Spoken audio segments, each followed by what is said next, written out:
and yeah, like I said, it's great. It's great to play all the positions.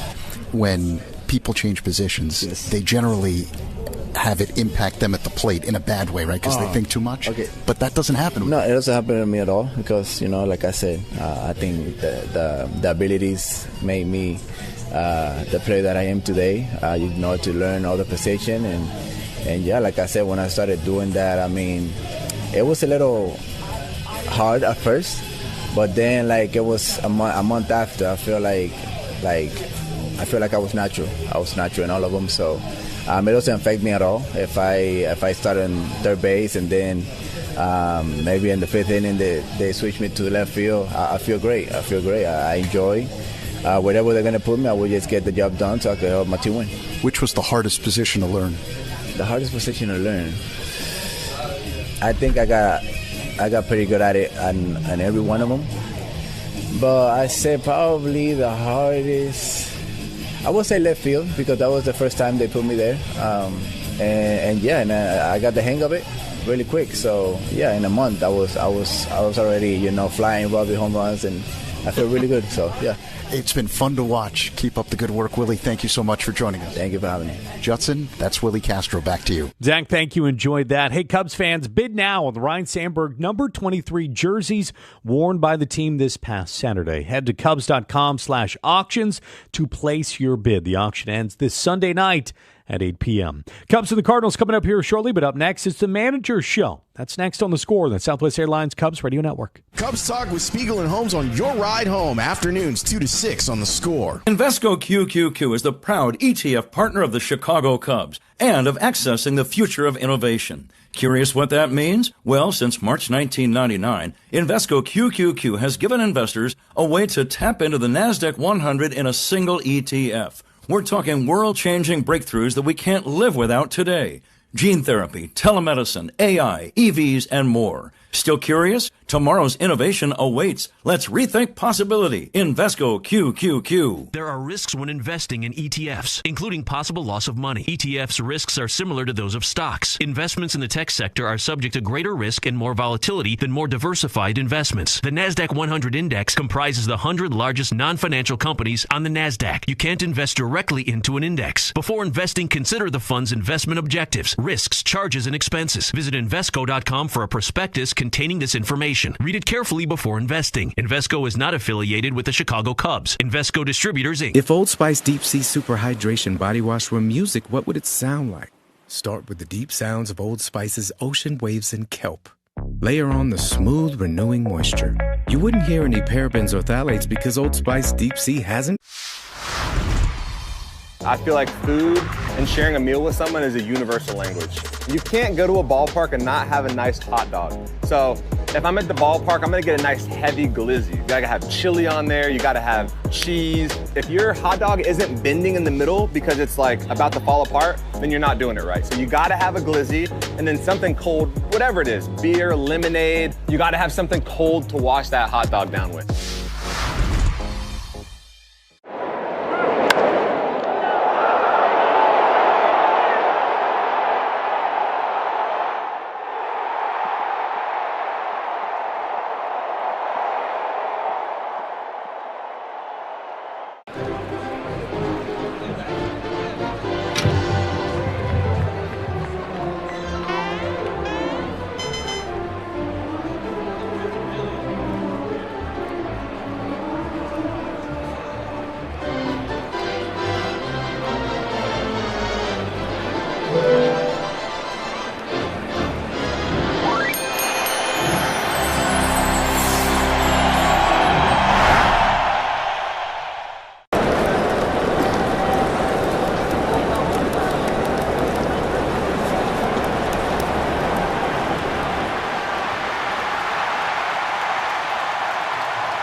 Barbershop Chorus there at Busch Stadium. Cubs baseball coming your way in just about 15 minutes as we get you set for the opener of this 3-game series against the Cardinals. Judson Richards along with you. Before we hear from Cubs manager Craig Counsell, let's pause 10 seconds. Allow stations to identify themselves. You're listening to Score on the Southwest Airlines Cubs Radio Network. Listen to the Cubs game in FM quality at 104.3 HD2 FM on the Southwest Airlines Cubs Radio Network. We are WSCR Chicago, WBMX HD2 Chicago, and Odyssey Sports Station. The national anthem sponsored by Patriot Pavement Maintenance, simplifying pavement maintenance for industrial, commercial, and educational clients. Time now to hear from manager Craig Counsell, sponsored by the Village of New Lenox, leading the way in residential and economic development. With Counsell, here's Zach. Judson, thanks. Here with manager Craig Counsell. I feel like the team takes its identity from you. So 48 games left in the season. Can you put things into perspective in terms of what's gone on here lately with the Cubs? Well, I think we've put ourselves in a really good position to have a fun last 46 or 48 games, whatever you said, and you earn that, and I think so. It's in front of us, and you know, nothing is promised going ahead, and we got to play good baseball, but we've put ourselves in a position to do that, and I think this is a good baseball team that, you know, really, like, one of the things that I like is continue kind of answers challenges, and, you know, I think of kind of 3 games. I think of like the Max Fried game, and you're facing Max Fried in a tough game, beat Max Fried. Facing Freddie Peralta in Milwaukee, beat Freddie Peralta. Facing Andrew Abbott, these are 3 All-Stars I'm mentioning. Facing Andrew Abbott after losing the first 2 games of the series, beat Andrew Abbott. So those are just, to me, like, just reinforce, like, good baseball team. And so, you know, it's tough to win every day after we win a game. We come in and Mark Stertman, the bullpen coach, says tough to win a Major League Baseball game, because it is. And so, you know, you're going to keep trying to take those battles and win those battles, and starts again tonight in St. Louis. What's the toughest thing for you as a manager when offensively the team's scuffling and you have to just be patient and ride it out?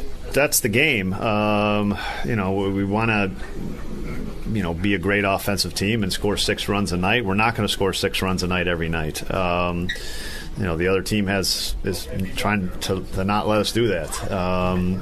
And so, you know, that's good teams. You have to have different ways to win. You have to win in all sorts of ways. You have to win a close game. You have to win a high-scoring game. You have to win with your defense sometimes, your bullpen. And I think we've done that all year, too. We've won games in lots of different ways. So, you know, it's not going to be the offense every night. I think this is over the 115 games we've played. This has been a very good offense, and I think it will continue to be a very good offense. But there are going to be nights where we have to win in different ways. You have the all-star left-hander Matthew Boyd on the mound tonight. In your opinion, why has he had so much success against the Cardinals this year? Man, I don't know. How many times has he pitched against Cardinals? Twice? I mean, I think he's just been Matthew Boyd and then made good pitches. Nothing particular against the Cardinals that stands out. I think, you know, Matthew's just, you know, when he executes his pitches, he's just a tough customer, man. It's the fastball is unique. The off speed is so good. You know, I think generally left-handed starter means you're going to get a lot of right-handed hitters. The changeup has been such a good pitch for him, and the changeup really, you know, it makes his fastball even better. That's what great changeups do. So, you know, with Matthew, it's always just about, I think it's about controlling counts. You know, when you see pitchers control counts, the hitter never gets comfortable. Give me your scouting report on this version of St. Louis. Well, I think post-deadline, I mean, the news from them post-deadline is they lost a bunch of relievers. So they've had to, like, redo their bullpen a little bit. They've obviously lost Helsley and Matan, who were pitching the 8th and the 9th for them. So the 8th and the 9th are going to look different.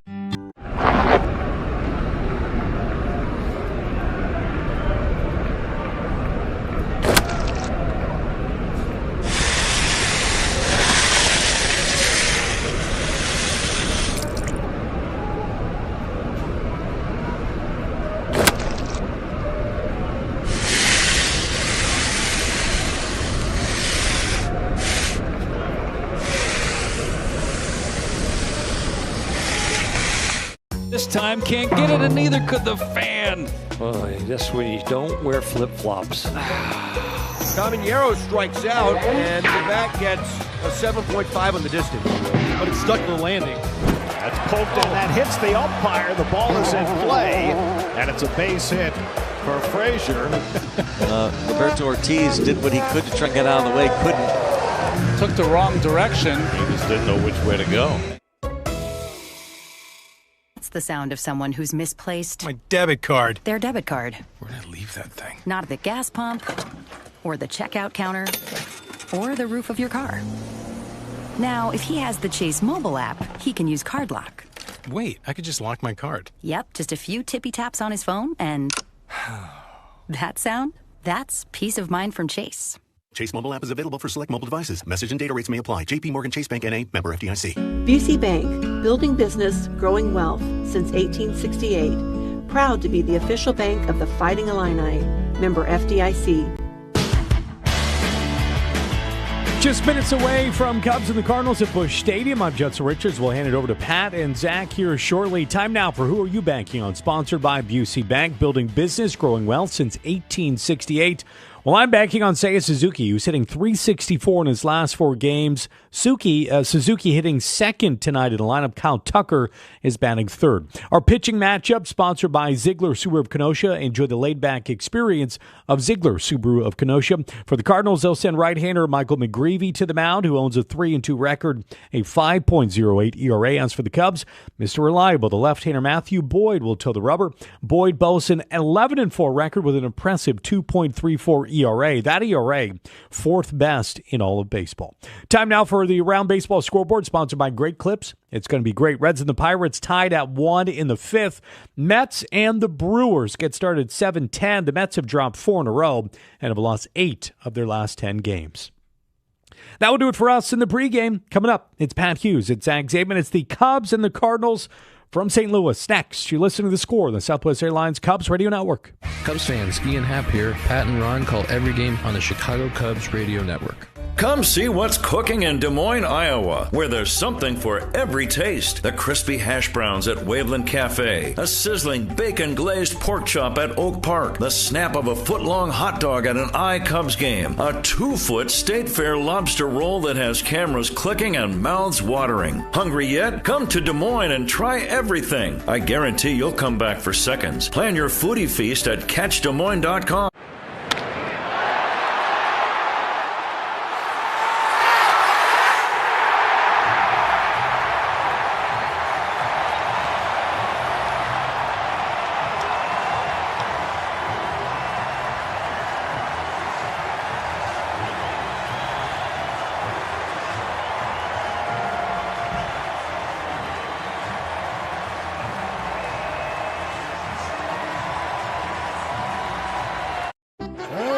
It's Alertus Gurriel Dog. That's a nice touch. Pena power. The perils of wearing earrings when you've got netting on the field. That young fan, not a Newt Bar fan. What a present for Mom. Oh, my goodness. Look at this guy. Uso, yeah, Jay Uso, yeah. Ended up just shot putting it. Block him. There's nobody on base. There's a little debate for Domo and Kim watching the replay together. That's beautiful, isn't it? All right, Ryan, PSA dove in. Do we have them graded? We do. This is the first set of graded cards from the 2024 Topps MLB Network set. I'm so excited about this. Yeah. Now, they all have the same grade, or? No. So one of us will be like the highest graded card? Could be. There could be multiple. Okay, so first up, we got Mark DeRosa. Let's see what D-Rose is. Of course, D-Rose a 10 out of 10. Handsome, athletic. All right.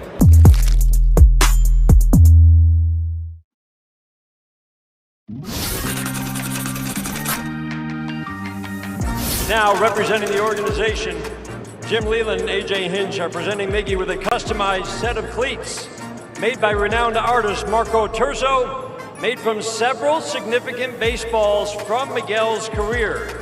The cleats are presented on a base representing the time he spent at both third and first base in his career.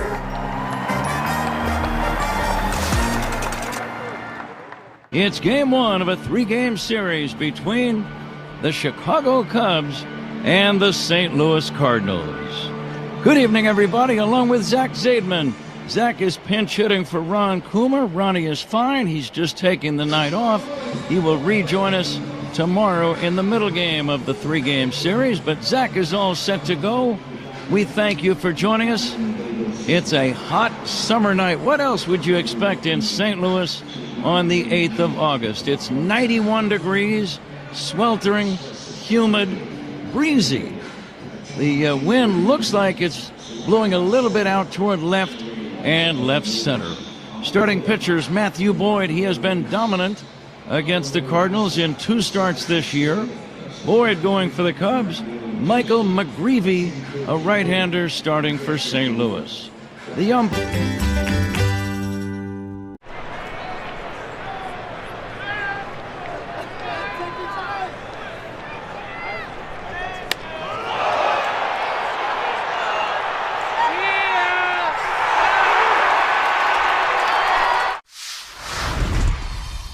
Play in Toronto. Guerrero sends over some good stuff for the guys, so when we play in Toronto, I definitely dive into that. You gotta be careful with Vladdy, bro, because a Dominican breakfast will put you to sleep, bro. ¿Cómo está sonando la comida dominicana ya? La comida dominicana ya no sé cómo está sonando, porque obviamente mi esposa me cocina. O sea, hay restaurantes, pero no voy a comer comida latina.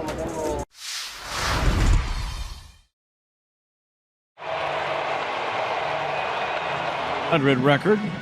But here is the Cubs lineup tonight in the series opener. Michael Busch at first base.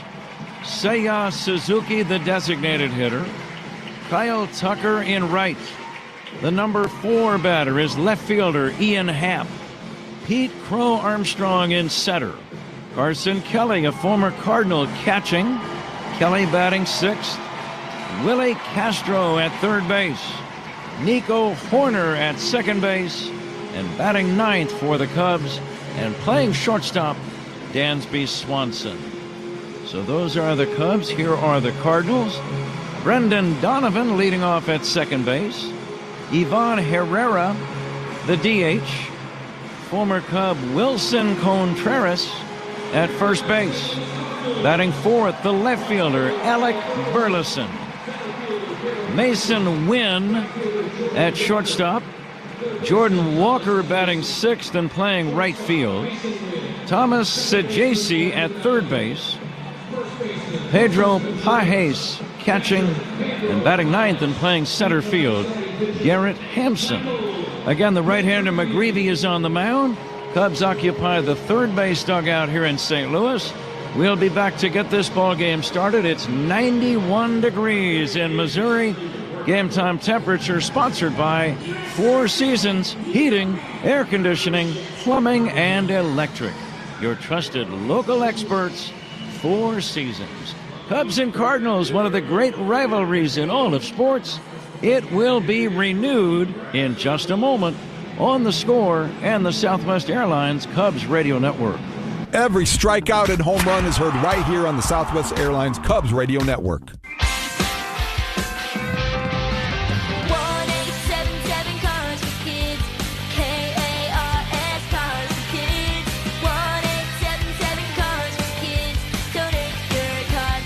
Call 1-877-CARS-FOR-KIDS to reach a friendly live agent. Donation's super easy, and your car can be picked up as soon as tomorrow. Call us now, 1-877-CARS-FOR-KIDS. Donate your car today. Did you know you can donate real estate too? Car accident? Call D&W right now. Slip and fall? Call D&W right now. Any accident at all? Call D&W Law right now. Don't hesitate. Call the 8s, 312-888-8888. It's game time. Time to crack open a Yingling after 196 years. The wait is over. Yingling is finally available in Illinois. Look for it at your favorite bar or store. Yingling, the oldest brewery in America. Pat, it's the Cubs and Cardinals. It's never boring when these two get together. That's well put, Zach. Absolutely. We want to say hello to Ron Coomer. Again, Ronnie has just taken the night off. He'll rejoin us tomorrow, but we are ready for baseball. We thank all of you for joining us. Michael Busch to lead it off. Cubs wearing their dark blue shirts with red numbers on their backs, gray trousers. Busch wearing red batting gloves on each hand. The right-hander Michael McGreevy's pitch hit in the air to left center, pretty well hit. Converging are Burleson and Hampson. And Burleson, the left fielder, makes the catch. And that's out number 1. Bush jumped on that first pitch. He is retired, and the batter is Seiya Suzuki. Zach, as you take a look at McGreevy's season performance, what jumps out at you? First pitch swinging if you're the Cubs. That's because he doesn't walk a lot of guys, but he gives up hits. Opponents are hitting .275 against him. 42 hits allowed in 39 innings. Suzuki, the DH, he'll take inside. Cardinals wearing their home uniforms, bright red shirts. Red shirts, white trousers, red hats, helmets when they bat, red sleeves and socks, and a variety of shoe colors. Here comes the 1-0 to Seiya. Line drive softly, one hop to second base, and Donovan throws out Suzuki. A little soft liner right over the pitcher's head. Easy play for Donovan. 2 down, no score, just underway. The batter is Kyle Tucker. And the uniform descriptions we gave you, sponsored by Benjamin Moore. On the field or the walls of your home, the right team and colors make all the difference. Official paint of the Chicago Cubs, Benjamin Moore. Here is Kyle Tucker batting left-handed. .271 average. This is one of the guys the Cubs need to get going. He's not alone. They have several guys slumping offensively. Tucker coming off of a 3-for-18 homestand. And Patty catches a break here. A pitch clock violation has been called on McGreevy, so Tucker steps into the box with a 1-0 count. Here's the pitch on the way to Kyle. It's a strike, 1-1. McGreevy overall has had a fair season. His ERA is over 5, so he has not pitched great every time out. He did beat San Diego in his most recent outing. Check swing, and that's going to be no swing. Pitch outside, 2-1. It's his 7th game starting this season. One thing he does well, Zach, he keeps the ball in the park, and that's always important. Here's a line drive, one hopper, base hit into right center. Past a diving Donovan, over to pick it up the right fielder Walker and get it back in.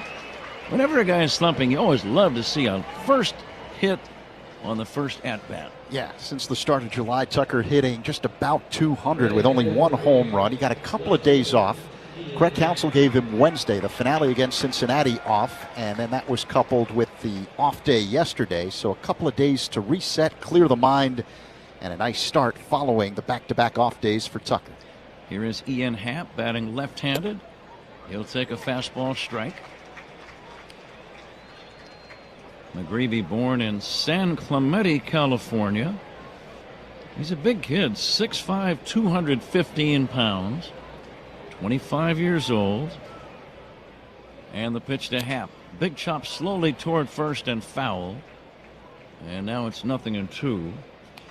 Cardinals made him their first-round pick back in 2021.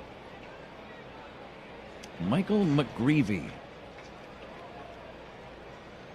Yeah, made his big league debut last year, and he was lights out in 4 games. He was 3-0 with a 1.96 ERA. And it's been a little bumpy this year, but finally getting an opportunity to get consistent starts once the Cardinals decided to part ways with veteran right-hander Eric Fetty in late July. McGreevy has gotten the opportunity to fill in the rotation. At the deadline, the Cardinals also traded Ryan Helsley, their closer, to the New York Mets. And they sent Steven Matz, the left-hander, the veteran, to Boston. That might be one reason why the crowd is not a sellout. They were sellers instead of buyers for a change. Off-speed pitch down low to Ian Happ. Sometimes when a team gets rid of players instead of acquiring them, there's kind of a sour feeling among the fans that gives them the message that this is not the year and we're kind of building for the future. That's something that very few fans ever really want to hear. Swing and a miss, and Happ is out, number 3. Cubs get a single from Tucker and nothing else. After a half, Cubs nothing, Cardinals coming up. This is The Score and the South.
All right, so here's the Mets home jersey.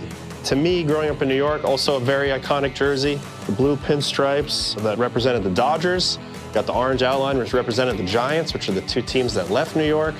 And then subsequently, the Mets were created. You know, my parents were Mets fans growing up, and this was the jersey that I also dreamed of wearing.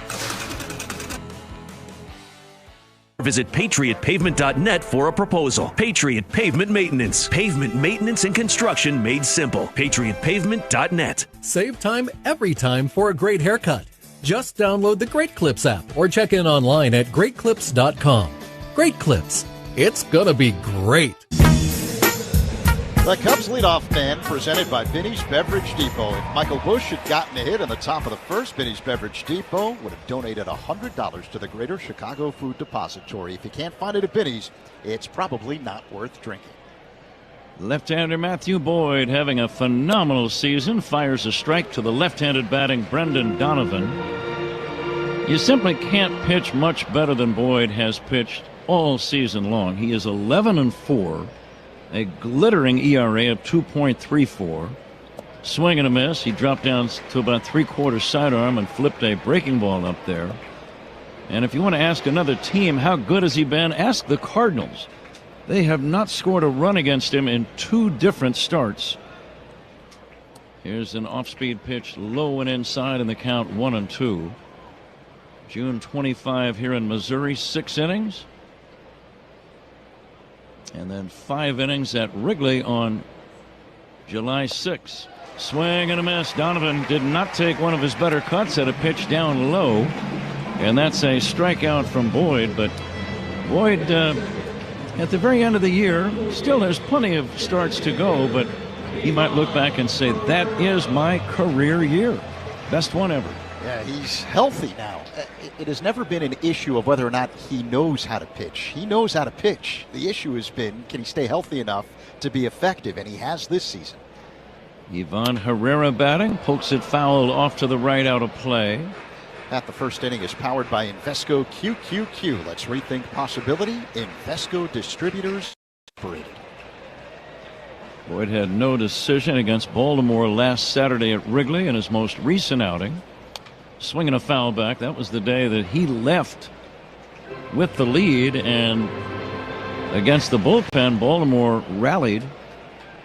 Gunnar Henderson had an amazing 3-run homer for the game winner late in that game, but Boyd had no decision.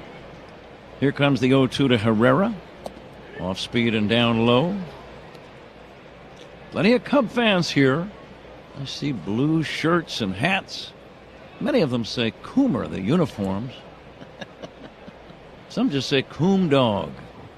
Here's a liner down the left field line. That's curling and out of play. It's always nice to have the word dog on some of your apparel. Yeah, I'm never quite sure how people go about deciding whether to spell it D-O-G or D-A-W-G. It's a very good point. I had never really considered the major difference there, but boy, I'll consider it from now on, Zach. That's serious stuff. Here comes the 1-2 pitch. Swing and a miss, strike 3. Nice change of pace. The first 2 batters have both gone down swinging on pitches down near the dust. Yeah, it was the fastball that got the left-handed hitting Donovan. It's the changeup by the left-hander Matthew Boyd that makes him so effective against right-handed hitters like Herrera moments ago. Changeup at 80 miles per hour. The speed gun is powered by Xfinity. Get seriously powerful Wi-Fi. Xfinity, the Wi-Fi is booming. Former Cub Wilson Contreras takes a changeup high and away. Boyd for the season averaging 4 strikeouts for every walk, which is an excellent ratio. You're happy if it's 2-1 or 3-1. 4-1 is outstanding. He's allowed, now here's one I really like. In this day and age where every team is relying on home runs, Boyd is allowing 1 home run for every 15 innings of work for the year. Inside, Contreras jumping out of the way to avoid being hit in the left elbow. But 1 homer every 15 innings? Very few guys can say they're doing that or anything better than that.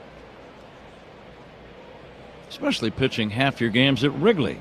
which very much is a home run hitter's part a good percentage of the time. A swing and a miss, 2-2. I was talking to Matthew Boyd about this. He just feels healthy enough to have the kind of pinpoint control you need around the zone that you can't square him up and hit the ball hard. And it took him about 3+ years to get right from all of the arm issues that he had. Got healthy last year, and he's taking it to the next level this season. 2-2 to Contreras. Fly ball to right on the run. Tucker gets there, makes the catch. He was fighting the lights, and he ducked down, ended up on both knees. Somehow he made the catch. That is one of the best catches you will see. He was blinded by the lights on that line.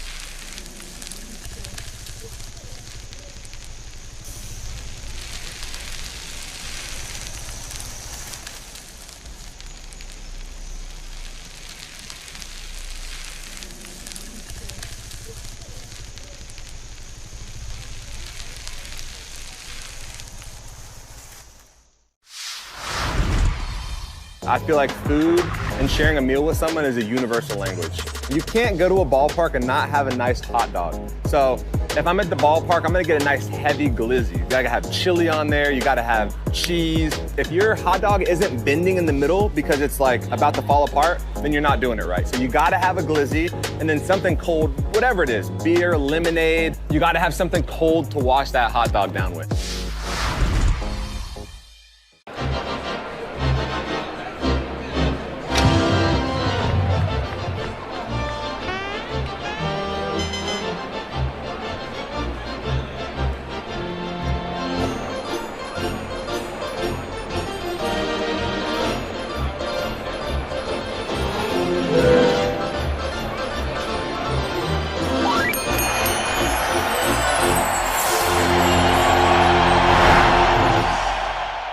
News and World Report, Robin's team collaborated to deliver a healthy baby and mother, performing a C-section then cancer removal the same day. Northwestern Medicine. Better. Make smooth cuts with the Bosch miter saw. The more you Bosch, the more you feel like a Bosch. Cubs and Cardinals scoreless, top of the second in St. Louis. The second inning is brought to you by Seaglass Wines. Pete Crow Armstrong lines it right back off the pitcher's glove, and McGreevy picks it up and throws to first. The trainer and the manager are going to walk out to see if McGreevy was struck by that ball. I think he got all glove on it. It was a hard hit line drive by PCA right back at the mound. It's one of those where you couldn't get out of the way. It was hit too hard. Yeah, we're taking a look at the replay right now. Oh, I don't know if it hit glove. I think it hit him square in the chest, and he was able to corral the ball and make the throw to first. Ooh. Yeah, that was a rocket off the bat of PCA. Flush off the chest, but apparently McGreevy is going to give it a go here and throw a practice pitch or two to assure the trainer and manager Oliver Marmol that he's okay.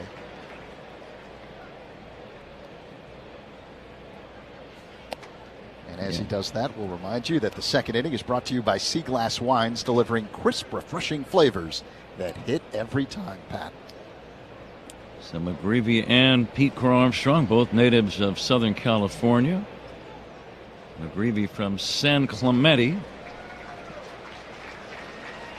PCA from the Los Angeles area as well. He's going to stay in. No score. We're in the second inning. One away, bases empty for Carson Kelly. And just to give you an idea of how hard that line drive was hit off the bat of PCA, exit velocity 105 miles per hour. That had to hurt. There's a pitch down low for a ball. When you see a play like that, Zach, and you're aware that It's going right back to the pitcher. You just hope he doesn't lose the white baseball in the white shirts of some of the fans right behind the plate. The 0-1 pitch in there for a strike to Kelly. One away, nobody on. Second inning, no score. But thankfully he's okay. It's one of the scariest things you see in baseball. Here's a liner to left, a base hit over a lunging Sajasi, the third baseman. Over to pick it up is Burleson and get it back in. It's a one-out single for Carson Kelly. The former Cardinal has reached. And the batter is Willie Castro. I enjoyed your conversation with Willie on the pregame show. He's a jack of all trades, plays all the different positions. Very interesting discussion. Yeah, and he understands the value of what he brings to a team because of all the different positions that he plays. And what impresses me is it doesn't impact him at the plate whatsoever. Swing and a miss by Willie. Batting left-handed, he is a switch batter. And you know what I mean by that, Pat. There are a lot of guys that if they switch positions, they take all that mental stuff and anguish that it takes to learn how to play a new position to the plate with them, and they start slumping. Here's a fly ball to left center. Pretty well hit. On the run, Hampson converging with the left fielder Burleson, and Burleson makes the catch. They almost collided in medium deep left center. But at the last second, Hampson peeled off and veered to his right to avoid slamming into his left fielder teammate Burleson. 2 down. You know, last time we saw the Cardinals, Burleson was playing right field. Jordan Walker was not with the club, recovering from an appendix issue. And Hampson, the center fielder, has only been with the Cardinals for a little more than a month. So clearly some communication issues out there in the field. Nico Horner will take a strike.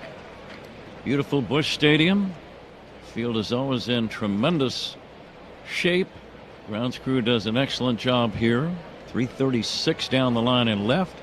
335 to the corner in right. 400 to straight away. The alleys are 375. Deep left center, just eyeballing it, is slightly deeper than deep right center.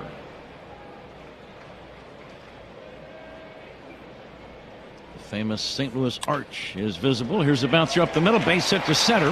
Horner with a single. Stopping at second is Kelly. And the Cubs have 2 men on, 2 down, no score second inning. Here's Dansby Swanson with a chance to drive in the game's first run. Swanson homered last time the Cubs played a game Wednesday against the Reds. He's been slumping mightily, so maybe that home run will get him going. Hitting under 200 over his last 7 games. But this is the key. When you have men in scoring position, you got to take advantage. Right-hander against right-hander. McGreevy to Swanson. A drive to right. Pretty well hit. Back goes Walker with room. Makes the catch. Near the warning track. Dansby went the other way. And Walker able to flag it down. Cubs don't score. Leave a pair. Middle of inning number 2. And it'll be Sweeney backpedaling, and he can't make the play. And there goes the no-hitter. It's rolling. Does it go fair? Yes, it does. That's a fair ball. Oh, she's giving it to him. They're up 6-1 in the 8th. She's giving it to him and making him like it. Doing the pop-up dance, and he dropped it. You don't see that very often. Abrams is going to think about going to third. The throw too high there. Abrams dives back in. Tag applied this time by Riley. What just happened?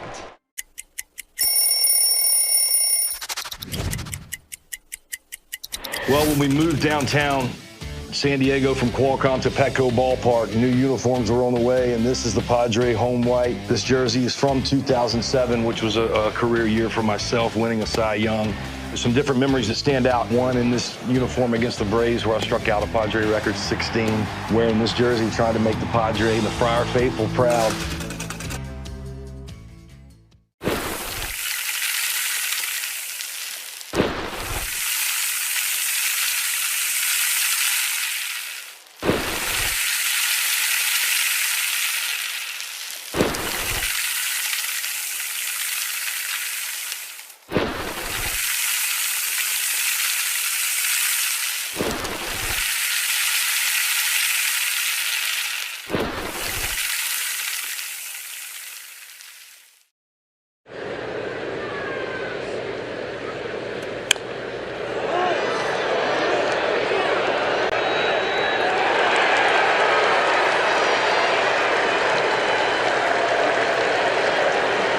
finishing, wall covering, glass systems, signage, and painting contractors rely on FinishingChicago.com.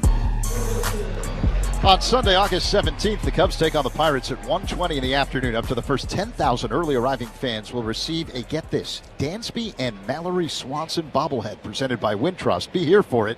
Visit Cubs.com/tickets. What a family Dansby and Mallory comprise. Dansby, a Gold Glove winner, World Series champion with Atlanta, hopes to do that same thing as a Chicago Cub. One of the best shortstops you've ever seen, actually. Alec Burleson will back away from a bender that floats in for a strike. 0-2, no score, second inning. And Mallory, world-class soccer player who scored the winning goal, the only goal, in the gold medal game last year or the year before. I think it was last year. Swinging a base hit to left for Alec Burleson. A single the other way, and a leadoff man is on, and the batter is Mason Wynn. But how would you like to score the only goal in a soccer game with about a minute or a minute and a half to play and give your team and your country the gold medal? It's almost unthinkable, Zach, isn't it? What great pride, right? To be able to win it for your country. And to be able to think of that play for the rest of your life, what a blessing that is. Alec Burleson, the batter. Here's the pitch on the way. A curveball is in there for a strike.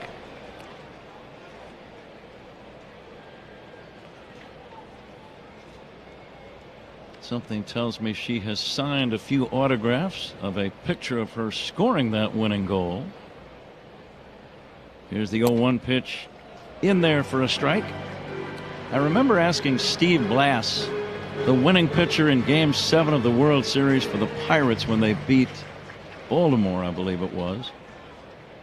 And he pitched a complete game, and there's a great picture of him jumping about 6 feet off the ground after the final out, right near first base. And some photographer took the picture at the perfect time, and there's Steve with his feet 6 feet off the ground, smiling. He's just won Game 7 of the World Series with a complete game on the road. Why wouldn't he be ecstatic? And I said one time, Steve, I'll bet you've signed that picture a few times, haven't you? He smiled and said, happily.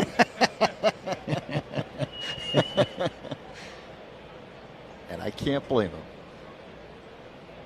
1-2 on Mason Wynn. Burleson at first. Nobody out, second inning, no score. The pitch fouled away.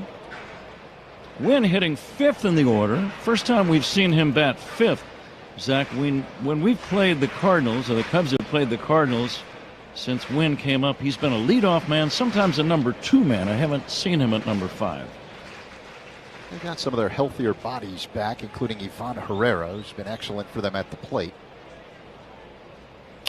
There's a bouncing ball foul past third. So with Herrera back, he missed the Cubs earlier this season, recovering from a hamstring injury. So they've moved him to the number 2 spot in the order. Wynn has dropped down, and they've also got Jordan Walker back. He's on deck. Mason Wynn has 8 home runs, 42 driven in. Right-handed batter, open stance. And he'll take down low from Matthew Boyd. Second inning, 0-0 game. Cubs were here in late June. The two teams split 4 games. Cardinals won the first 2. Cubs won the final 2. Boyd won the finale with 7 shutout innings. Bouncing ball fair past a diving Castro. It hits the sidewall and bounces into fair territory, and it's a double for Mason Wynn. Burleson ends up at third on the play. That sidewall juts out right near fair territory. Many times a ball is fair bouncing past third, and then it kicks into foul territory. And it's a very tough play and a decision for the left fielder to make, Zach. If you're not careful, you'll come in, and that ball will be way out into the left field corner. That's why Happ approached it cautiously, but it still took an awkward perpendicular bounce, which allowed Wynn to cruise into second base. Cubs keep the infield back. Jordan Walker swings and misses. Boyd has been a good strikeout pitcher. He could really use one right here. Bush in shallow at first. The other three infielders play at normal depth, which is to say back. Second and third, no outs, no score, second inning. The pitch to Walker, low and inside.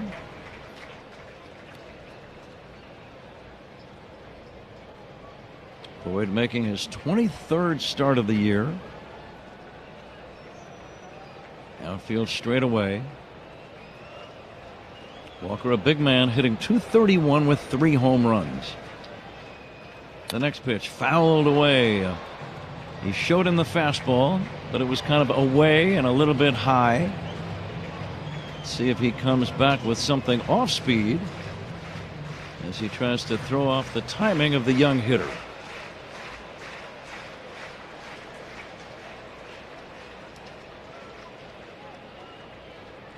Time called. Plenty of empty seats around here, which is a very unusual sight when the Cubs play the Cardinals here in Missouri. It was that way back in June, and it's the same here in August. There might be 30,000 in the house, not many more. Far from a sellout. The 1-2.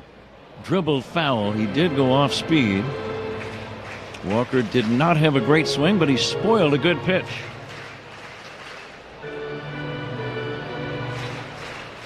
There were no sellouts here when the Cubs were here in June.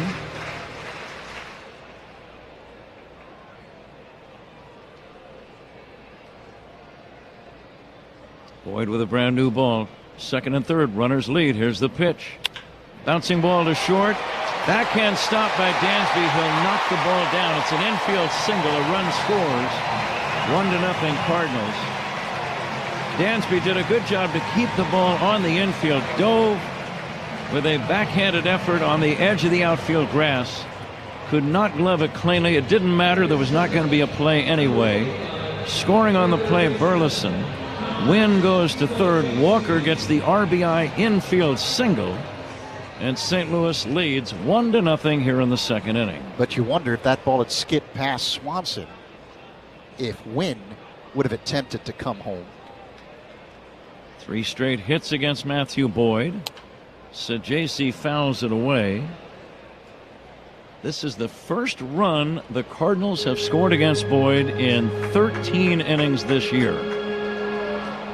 First run they've gotten against him. Now Boyd wants to avoid the big inning. Still nobody out. First and third. The pitch off the inside edge. 1-1.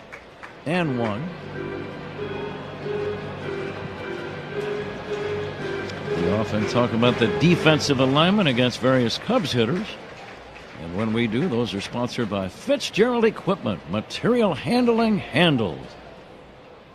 The next offering, bounce back to the mound. The play will go to first, and it's just in time. The Cardinals might want to challenge that.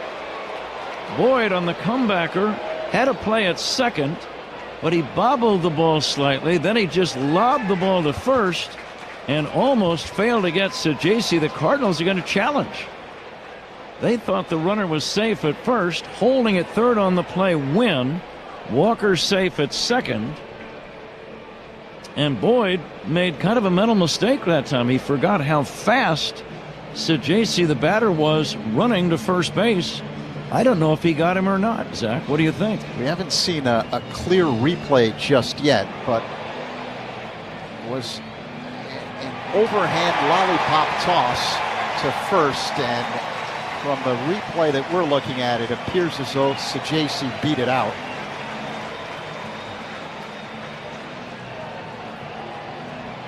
So one hopper back to the mound. Snow cone glove by Boyd. Oh, and the ball got stuck between the webbing on his fingers, so he had difficulty trying to yank the ball out of the glove to make the throw to first. The call is overturned. Everyone is safe. Now the Cardinals looking at a possible big inning.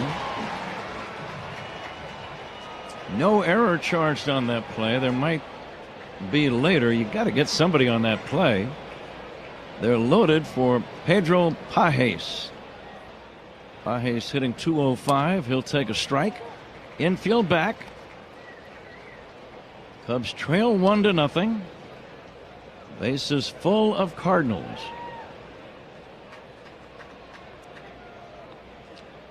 Pages has some power. Got to be careful with him. And the pitch by Boyd. Change up in for a strike. Now it's 0-2. You know he would love a strikeout here, Zach. He's got the ability to do it. Usually the put-away pitch for a right-handed batter with Boyd is the changeup.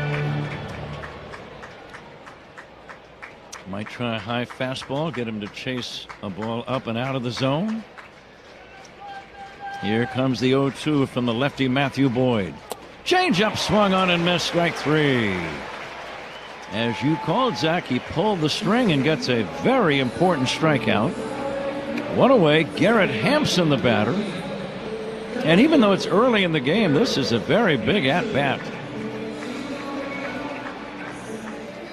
Hampson with good speed. Cubs have the middle infielders at double play depth. But you're right, this is a huge part of the game right now.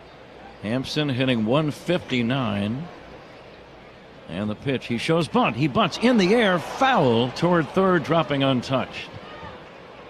Interesting play by Hampson. He squared early. It wasn't a real surprise that he bunted. Strange. He got the bases loaded with one away. He is the number 9 hitter, hitting 159. This guy's got a lot of big league experience, over 700 major league games, mainly with Colorado. Garrett Hampson, the pitch. Fastball inside. One away, a run in. Cardinals on top 1-0. Lights starting to have an effect. Very warm summer night in St. Louis. The 1-1. Bouncing ball back to the mound. Throw home. There's one. The throw to first. There's 2. It's a double play. 1, 2, 3 on the twin killing. Double plays turned by the Cubs defense. Sponsored by Nissan. Experience the thrill at NissanUSA.com. Big double play. The damage is minimal. 1 run on 3.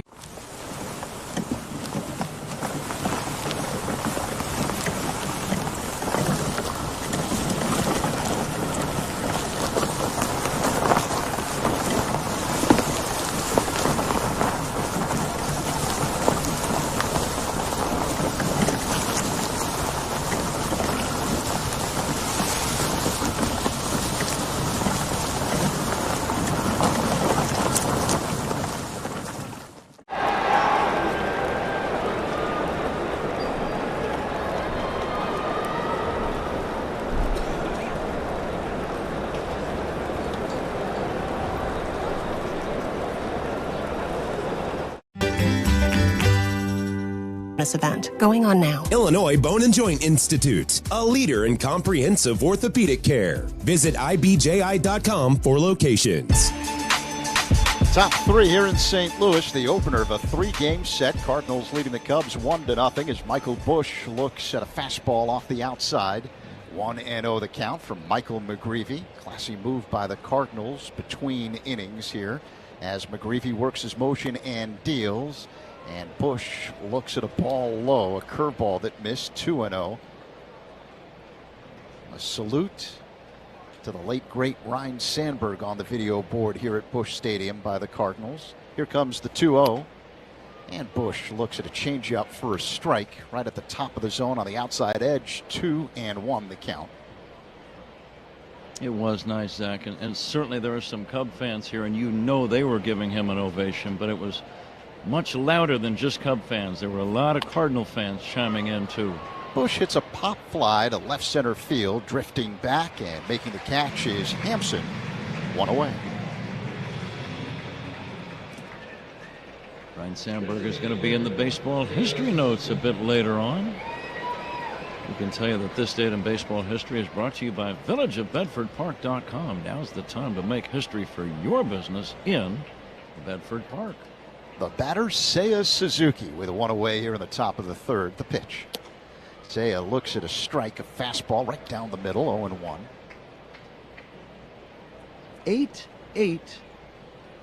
8-8-88. Hard to believe. 37 years ago today, when they turned the lights on at Wrigley. Suzuki looks at a ball low, 1-1 the count. Now the game would be rained out after a long delay, but they did start the game under threatening skies, and Ryne Sandberg sent a Kevin Gross pitch high and deep into the bleachers. Strong winds carried the ball well back into the bleachers. Suzuki looks at ball 2 low, 2-1. But the rest of the game was rained out, so officially it never counted in his stats, but we remember it. Baseball fans all over, certainly Cub fans, all remember that night. Seiya hits a high fly ball deep right. Walker going back right near the track, backing up, makes the catch. 2 away.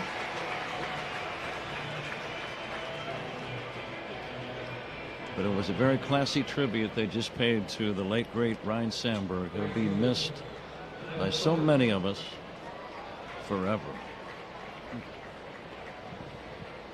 St. Louis with a 1-0 lead over the Cubs here with 2 away in the top of the third. The batter, Kyle Tucker. He singled his first time up, hitting at .273 on the year. McGreevy, the right-hander, works his motion and deals, and Tucker takes a strike. Fastball right at the top of the zone, 0-1. The media turnout for that turn on the lights night at Wrigley, 556 media people were there, Zach. Wow. Pitch outside to Tucker, 1-1. At that time, it was a regular season record for a Major League Baseball game, and it might still be, I'm not sure. They got 3.5 innings in and just could not continue. It rained too hard. Now the 1-1. Tucker looks at ball 2 outside, 2-1 the count, a fastball that missed. But Rhino's homer always makes me kind of laugh. It was a typical wind-blown home run at Wrigley with the wind blowing out. There just happened to be rain and wind at that moment. But it was a high drive. You could tell that he didn't get all of it. Just the way it left his bat. It went kind of straight up in the air. But then it started carrying and carrying a little more. And the next thing you know, it took off and sailed into the bleachers.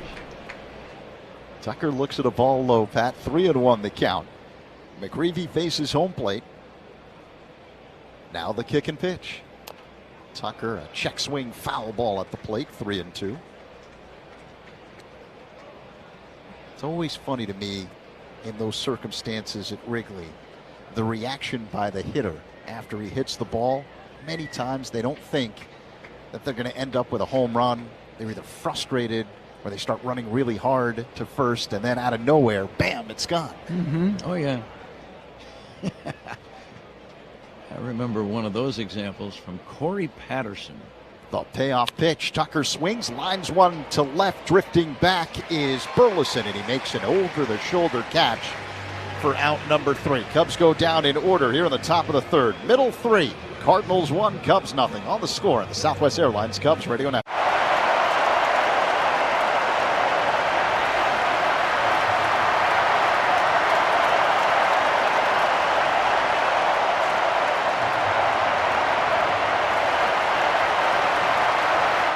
This is going to be one of those games that you're going to have to fight the elements. Wow! And I don't think that'll be the last bat toss we see tonight. I would imagine not. As he slid behind Neto, took out his legs, but Neto held on to the ball.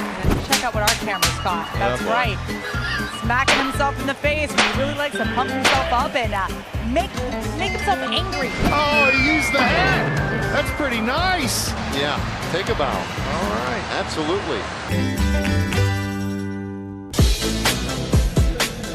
Bottom of the third inning here in St. Louis. Cardinals leading the Cubs 1-0. Game 1 of a 3-game set. Matthew Boyd on the mound for the Cubs. And the man at the plate for St. Louis, Brendan Donovan. Here's the pitch. Dribbled foul off to the left. Let's pause 10 seconds for stations to identify themselves on the score on the Southwest Airlines Cubs Radio Network. Cubs Talk with Rahimi and Harris, 10 a.m. to 2 on the score and the Southwest Airlines Cubs Radio Network, WSCR Chicago, WBMX HD2 Chicago, and Odyssey Sports Station. The next pitch by Boyd is low and inside for a ball. 1-1 on Donovan, who struck out swinging to lead off the last of the first. Now the 1-1. Pulled on the ground, foul off to the right. 1-2 on Donovan. Cardinals scoring in the second inning. An infield RBI single by Jordan Walker. Cardinals went on to load the bases in the frame, and Boyd got out of the jam by inducing a 1-2-3 double play to end it. Here's the pitch. Donovan taps it foul behind home plate. 1-2.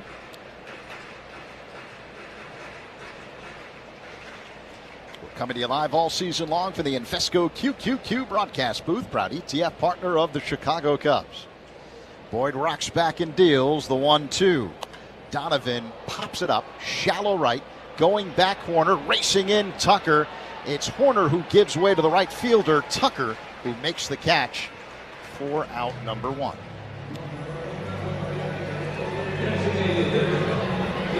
Zach, we were reminiscing about guys who hit balls they didn't think were going anywhere, and they end up being home runs. Corey Patterson, you had to laugh at something he did one time. He got a pitch to hit, took a big swing, hit it high in the air. Ivan Herrera looks at a curveball that floats into the zone for a strike. And it looked like it was going to land right in the area behind shortstop. And Corey was not happy at all. The pitch. Called strike on the inside edge, a fastball from Boyd. Herrera in the hole 0-2. So he starts running down to first, and when a batter's upset that he didn't take advantage of a hittable pitch, he will slam the bat down on the ground, and that's exactly what Corey did as he ran to first. Hard. I mean, he was upset. Then the wind took over. The ball started sailing out toward left, and a big gust of wind came up and literally shoved the ball into the bleachers out in left center. The 1-2. Herrera grounds one to short, fielded between the legs by Swanson. His throw to first in time. Herrera is retired, 2 away. So Corey was embarrassed and disappointed. He thought he had popped up on a good pitch to hit, and it turns out to be a home run. And he had slammed his bat down on the ground in anger like 2 seconds before the ball left the yard. Unbelievable. Only at Wrigley Field would that happen. You're right. You know his teammates razzed him about that one. That's a good way to get razzed, right? Here's Wilson Contreras. Boyd deals a big swing and a miss by Contreras at a curveball. 0-1. Why are you so mad? You homered. What's wrong with you? Here's the 0-1. Called strike. Fastball right at the top of the zone. 0-2 on Contreras. Boyd calls his own pitches via the PitchCom device attached to the left side of his belt. Now the pitch. That misses inside. 1-2. So I'm guessing Patterson, after slamming the bat down, had his head down, and then all of a sudden he probably heard the crowd roar at Wrigley and didn't understand why. Yeah. He figured it out. 1-2, the count on Contreras as Boyd sets up high. The kick and pitch. Outside, missed with a changeup. 2-2. He saw the ball start to blow out. He saw the outfielder go back near the vines. So he started running, and it was somewhere between first and second. He wasn't running that hard. Ground ball hit sharply to short, fielded by Swanson. His throw across in time to get a hustling Contreras. Cardinals go down in order here in the third. After 3, it's a 1-0 game. Cardinals on top of the Cubs on the score. The Southwest Airlines Cubs Radio Network. Talking Cubs Monday.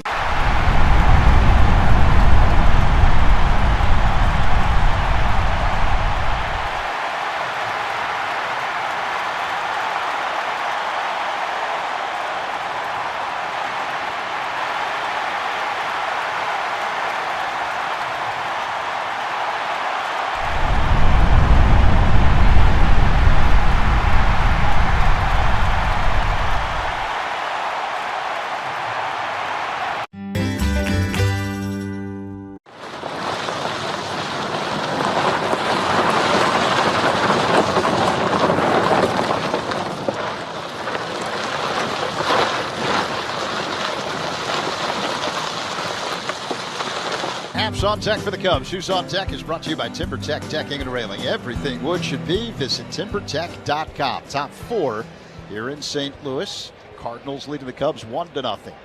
Right-hander Michael McGreevy on the mound, faces home plate. Now he whirls and deals, and Happ fouls it back off the screen.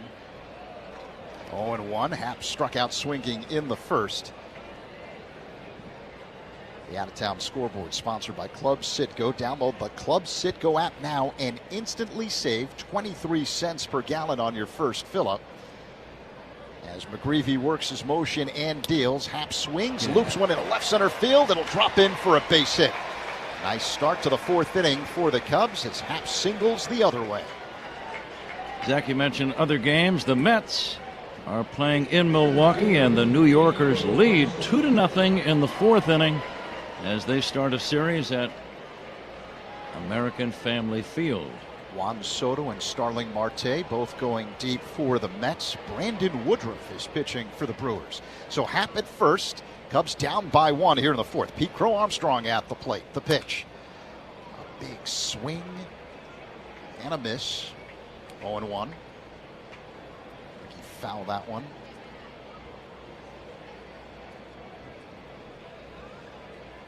Crow Armstrong grounded out to the pitcher's first time up. A rocket line drive off the chest of McGreevy. Throw to first. Happ dives back in safely. Cardinals trainer briefly came out to check on McGreevy, but he's fine. 25 years old, big man, 6'4", 220 pounds. McGreevy takes a peek at first. That's where Happ is. He straightens up, sets at the belt, and deals. Pitch outside. 1-1 now on Crow Armstrong.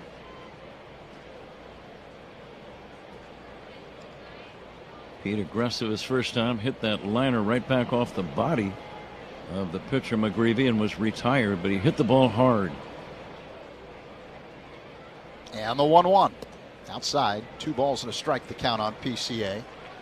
Sometimes when guys get into a little slump, and there are several Cubs that are in slumps right now, Zach, they just lose some of their aggression. And you like to see them go back to what they were doing when they were hitting hard, which is to be aggressive. The next pitch is popped up behind home plate, but in the stands, out of play. 2-2, the count on PCA. Yeah, Crow Armstrong, after that ground out in the second, is now 2 for 22 in the month of August. Might have a pitch clock violation by the pitcher. He wasn't ready in time, and Ian Happ gets to take second base. Cubs get a break.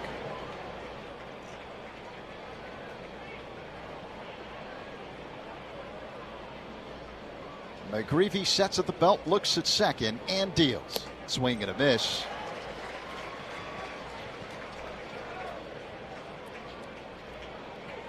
So now the count is 2-2 with PCA at the plate.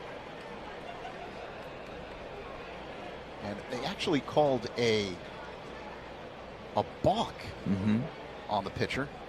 The next pitch, ground ball hit on the right side, fielded on the edge of the outfield grass by Donovan. His throw to first in time for the out. So Crow Armstrong is retired, but Happ moves to third base on the play. 1 away. See if the Cardinals move the infield in. Nope, they're going to play back. Kelly just needs to put it in play somewhere now. Kelly singled his first time up in the second. Right-handed batter against the right-hander McGreevy. Now the Cardinals bring the infield in. Here's the pitch. Kelly swings, ground ball, snagged by the third baseman Sajaci. His throw home is in time, and a tag applied by the catcher Pajes on a sliding Happ for out number 2. Sharply hit ball, but right to the third baseman. He gloved it cleanly, took his time, and fired the ball to the catcher, who was waiting for the sliding Ian Happ. The play not close at home. Happ was going on contact, so 2 away. Kelly at first on the fielder's choice. And now the batter, Willie Castro. We're in the top of the 4th. St. Louis a 1-0 lead. Throw to first. Kelly gets back standing up.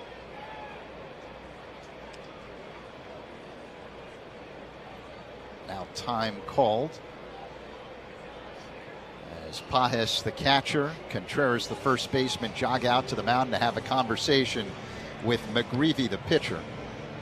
And Zach, since the runner at first, Kelly, is not a base-stealing threat, this is all about the guy at the plate, Willie Castro. He's one of the newest members of the team, and they're just sharing information about what would be the best way to go about your business trying to get him out. But this is all about Willie. Castro flied out his first time up in the second. He's 0 for 1. Switch hitter batting from the left side against the righty McGreevy. Kelly at first. Here's the pitch. It's in there for a strike.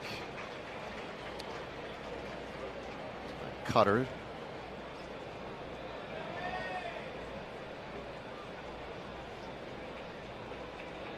McGreevy working on the first base side of the rubber. Peers in, acknowledges the sign from Pages, straightens up, puts the ball in the glove, sets at the belt, and now flips to first.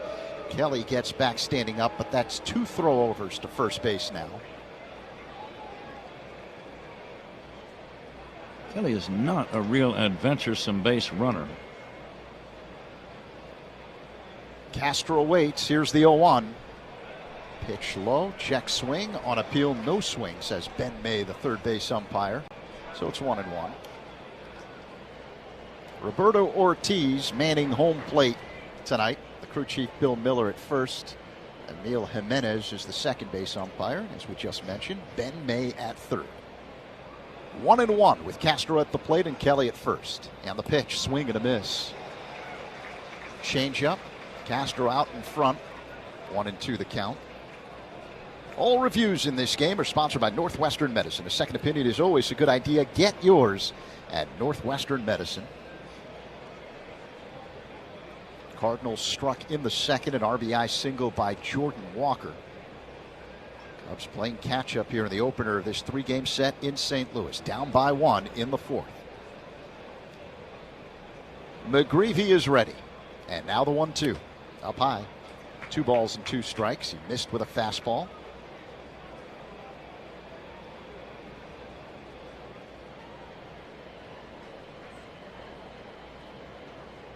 A steamy night here in St. Louis. Temperature 91 degrees at first pitch.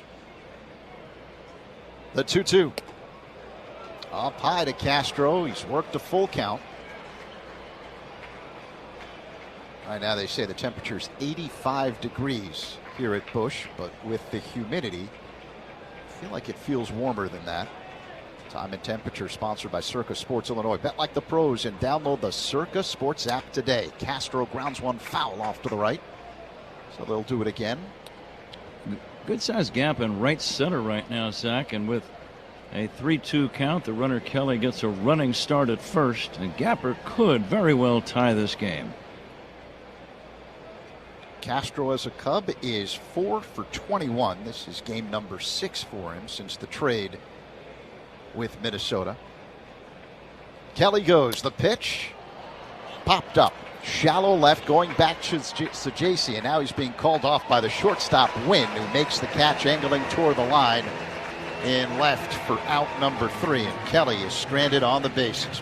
Middle 4 here in St. Louis. Cardinals 1, Cubs nothing. On the score in the Southwest Airlines.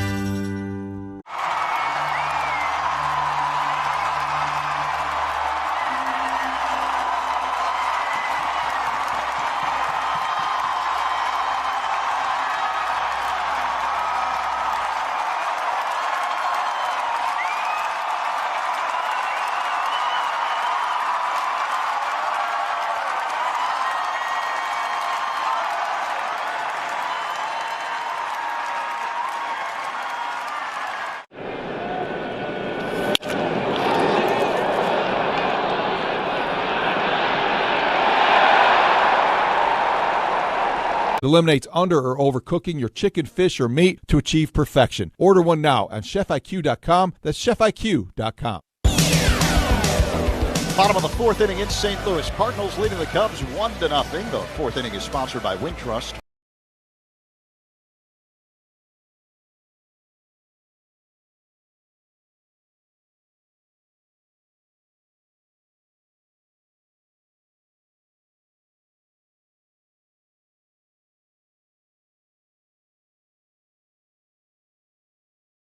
Home of the exclusive Cubs debit card, member FDIC EHL lender. The Cardinals cleanup man Alec Burleson at the plate. Matthew Boyd deals, and Burleson looks at a ball low. So 1-0 the count. Zach, it's about time to play the Benny's Beverage Depot attendance game. If you can't find it at Benny's, it's probably not worth drinking. Burleson takes a strike and changeup right down the middle. 1-1 the count. It's going to be a tough one today. The pitch. Low and outside. 2-1 on Burleson. You know, almost always when the Cubs play the Cardinals here at Busch, it's packed. Not so tonight. The 2-1. Burleson swings, loops one into shallow center, coming in Pete Crow Armstrong, but it drops in front of him for a base hit. So Burleson with his second hit of the ball game. This one comes to lead off the Cardinals' fourth. And when we were here back in late June, Zach, the same thing applied. No sellouts at all. Crowds were between, as I recall, 28 and 30,000, maybe 31 for each of the 4 games.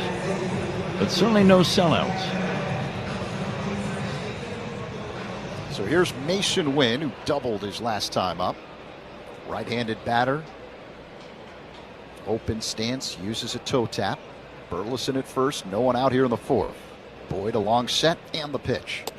Outside to Wynn, 1-0. I'll say there are 34,143. 34143. Jim Hewer is our engineer tonight. The next pitch to Wynn is a changeup on the outside edge for a strike. 1-1. Jim is more than welcome to join us in the Benny's Beverage Depot attendance game. For a slight fee, of course. Boyd along set, and the pitch. Fouled away out of play off to the right by Wynn. 1-2. Jim, we're going to waive your fee tonight. That's just the kind of guys Zach and I are. Magnanimous. So you can make your guess at any point, Jim. We'll get it right after this pitch by Boyd. 1-2 the count. A long set. And a throw to first. Burleson gets back standing up. Boyd, as good of a move as any pitcher in baseball. He has the most pickoffs of any pitcher in the game. Jim, what's your guess? I'll say 31,543. 31,543 is Jim's guess. I got to come up with something. I'll do it after this pitch by Boyd. Here it comes. Low and outside to Win. Count 2-2. I'm going to go 33,000 on the dot. On the dot? On the dot. So the guesses are in. Good luck, men, in the Vinny's Beverage Depot attendance game. Highly competitive. Boyd deals, and Wynn fouls it away out of play off to the right. 2-2. A reminder, you can take Cubs baseball with you wherever you go in the Chicagoland area with the Odyssey and iHeartRadio apps. Download the apps and search 670 The Score. Burleson at first, no one out here in the fourth for St. Louis. Win at the plate.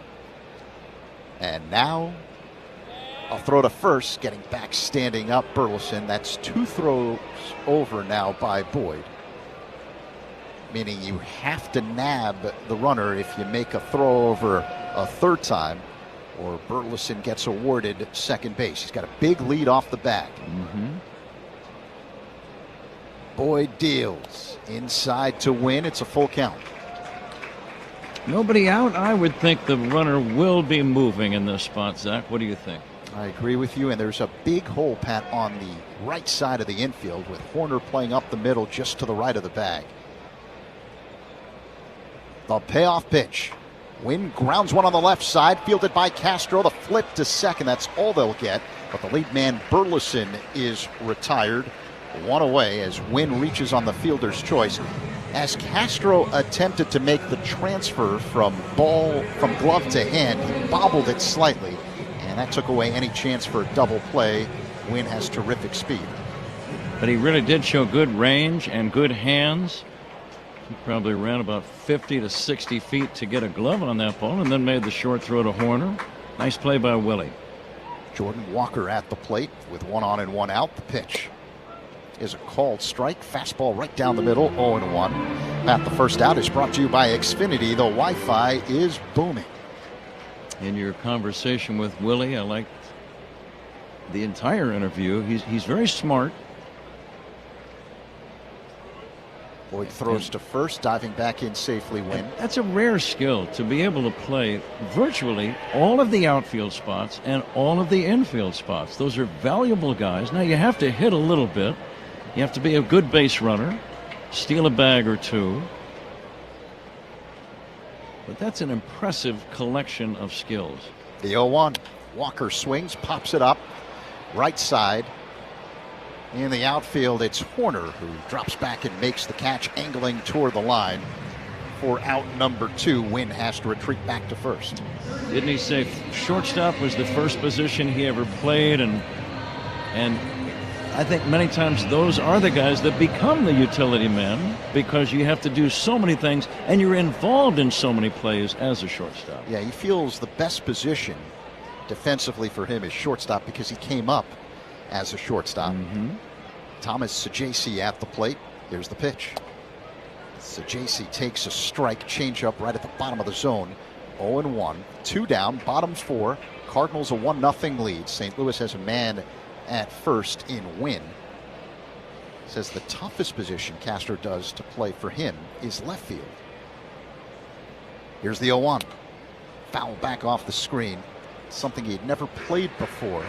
A.J. Hinch, the manager of the Tigers when Castro was with Detroit, asked him if he could do it. Said it took him about a month to feel comfortable. And once he got used to left field, he felt comfortable at all the outfield spots. Corner outfielders have to deal with a lot of slicing drives and hooking line drives. I could see where those would be a real challenge if you were an infielder by trade. And imagine Comerica Park has an expansive outfield. There's a lot of real estate. 0-2 the count on Saggese, right-handed hitter. The lefty Boyd deals. And Saggese looks at a ball up high. 1-2. Boyd going with the fastball there.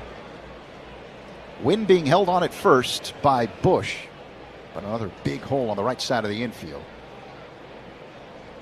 Boyd delivers, and this one is dribbled foul off to the right. 1-2. Boyd at 69 pitches, 2 down here in the bottom of the 4th inning. So this might be one game where after about 5 innings,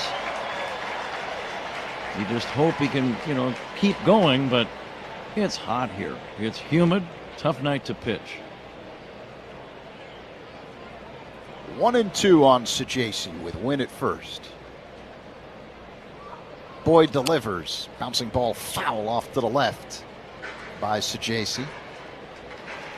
Matthew really is kind of an artist on the mound, though. Changing speeds, putting something on, turning it over, running it away from the right-handed batter, breaking balls low and in, change-ups down in the dirt, fastballs up high. He paints. He really does paint that strike zone. Boyd works his motion. The 1-2. Outside, 2 balls and 2 strikes. Missed with a fastball. The key to it is a little bit of experience. Boyd does such a terrific job of being able to read swings and see the adjustments that hitters try to make at the plate. Throw to first, diving back in safely, Wynn. For example, his changeup is his most effective pitch against a right-handed hitter. If he sees that a hitter starts creeping closer to the plate, standing on the inside, to lunge at that changeup on the outside, it's the ability to quickly adjust with the fastball. Here's the pitch. Nice popped pitch. Up.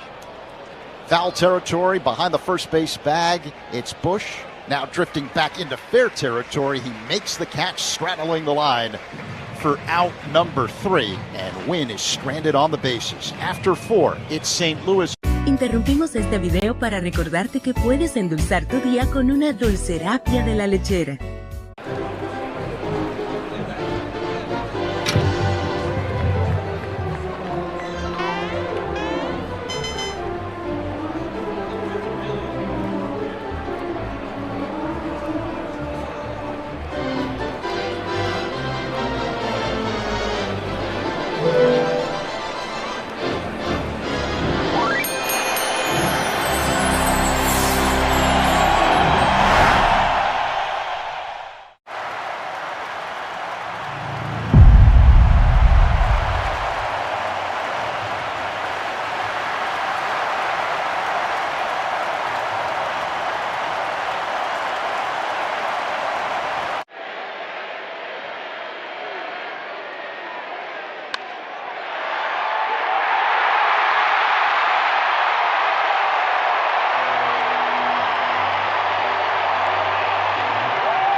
rent when you can own for about the same price? Schedule your free fitting at Suits2020.com. League leaders are sponsored by American Sail. Bring the fun home. Aaron Judge leads the majors in batting average, hitting at .339. Cal Raleigh, the home run leader, with 42. Kyle Schwarber, Pat, the RBI leader, with 95. And Paul Skeens of the Pirates, the ERA leader, 1.94. Not too bad. Pirates are going to be at Wrigley next weekend, Friday, Saturday, Sunday.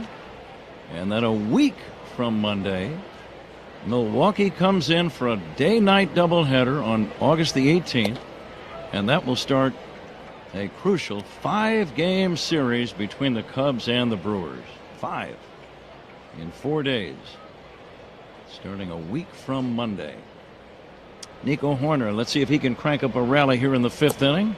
He takes outside from Michael McGreevy. 2 balls and a strike on Nico. He singled his first time. Cubs have 4 hits in the game, but no extra base knocks, not yet. And the 2-1 off the inside, 3-1. One of the big stories around Major League Baseball this weekend, Jen Powell is going to become the first woman umpire in Major League Baseball history. Nico takes inside for a ball, and that is ball 4. Cubs have a man on. Nico is a threat to run. Dansby Swanson the batter, but we congratulate Jen Powell. She's going to make her debut tomorrow in Atlanta, Miami against the Braves. She's going to work the bases tomorrow. And then on Sunday, she has the assignment of calling balls and strikes for the first time in the big leagues.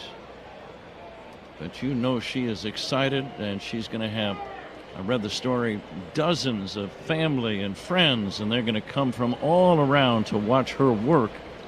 The first woman umpire in big league history. Congratulations to Jen. What a moment. Dansby Swanson hits a big chop toward third, foul ball. But just like a ball player, I was reading about Jen's history. She was in the minors. She was in spring training in the big leagues for the last couple of years. But that takes years and years of dedication. They don't just let you come to the big leagues. You know, you got to work. You got to earn that assignment. And she really did, starting with the Gulf Coast League way back in 2016. She worked Class A, Double A, and Triple A. There is a strike to Dansby Swanson. She's worked over 1,200 minor league games, Zach. And this weekend she gets to the show, which is always the goal for anyone who loves baseball and wants to be part of Major League Baseball. We were talking about this before tonight's ball game, Pat. The life of an umpire is not an easy one. Not at all. You don't have any home games, for one thing. None. Dansby waiting, and he swings and fouls it at the plate to stay alive. No one's rooting for you as an umpire. That's for sure. And I interviewed the late Steve Palermo one time. He says, umpiring is the only profession where you have to be perfect as soon as you start and improve from there. That sounds rather intimidating. Yeah, good luck with that. Here's the pitch to Dansby. Looper, shallow right field. That ball's going to drop in there for a base hit. Stopping at second is Nico Horner. Cubs have something cooking. A walk and a single. Cubs trail 1-0, but now back to the top of the order from Michael Busch. And let's see if that gets the Cardinal bullpen started. Not yet, apparently. Busch is 0 for 2. Pat, you talked about it earlier. Remember, the Cardinals made all those deals at the deadline, trading away valuable bullpen pieces. So they're a little thin there. Traded away Ryan Helsley, their closer, as Busch takes a strike. Their primary lefty bullpen man, Steven Matz, was traded away to the Red Sox. Valuable right-hander Phil Maton, who they used in a whole variety of situations. So we shall see what their bullpen looks like later on. Right now, let's see if the Cubs can get even Or better yet, take the lead. Nobody out. First and second. The pitch to Bush way high and outside. That's the kind of a miss where if you're a manager or a pitching coach, you think he's starting to lose a little bit of his command. We're going to see somebody in the bullpen very soon.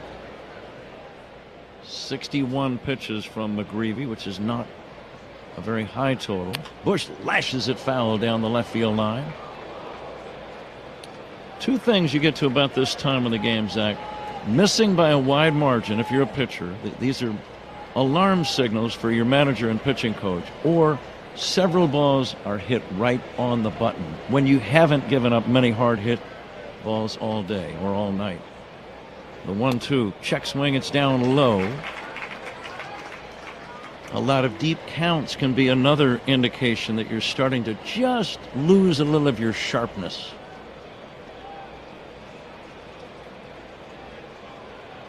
Two men on, nobody out. Cubs down by a run. Oh, a gentle breeze just arrived. More of that would be very welcome. Here's the 2-2. Swing and a miss, strike three. Bush chasing a low outside changeup, and he's out number one. So Michael Bush, who's been really consistent all year, struggling right now, 2 for his last 20. And here is Seiya Suzuki, the team's RBI leader virtually all season long. Seiya came through Wednesday in the finale against Cincinnati with 2 hits and 2 RBIs, including a home run. They need a big hit here. Seiya takes ball 1. 2 of the best base runners on the team on the bags for the Cubs right now. Horner at second, Swanson at first. They've got their leads. Seiya checks and takes low and away. Okay, here could be a pitch to hit. You wouldn't think he'd want to go to 3-0. So let's see if Seiya gets something on 2-0 to hammer.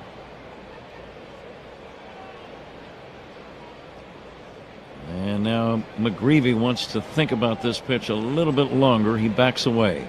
The center fielder Hampson playing Suzuki just a tick the other way toward right. Big hole in left center. I see several bodies moving around in the Cardinal bullpen. Seiya takes a strike. That was a sinking fastball. It hit the knees near the inside corner. Yep, a right-hander starts the throw for St. Louis.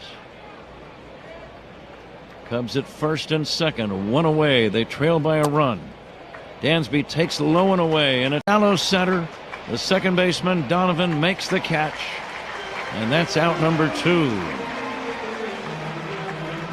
I waited for one of the umpires, primarily the second base umpire Jimenez, to say infield fly. He never did, because it was not that routine of a play, and it was also too far out into center field.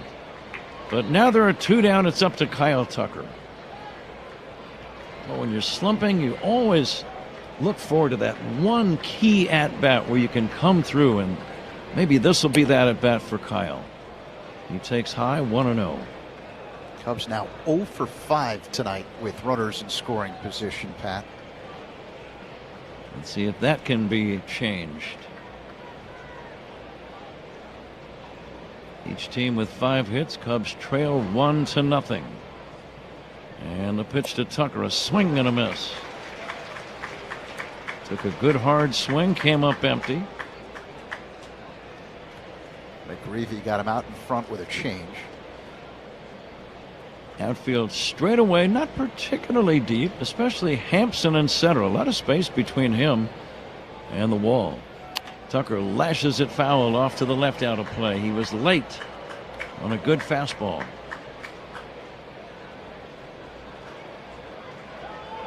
Cubs had 2 men on with nobody out, but Bush struck out and Suzuki popped out.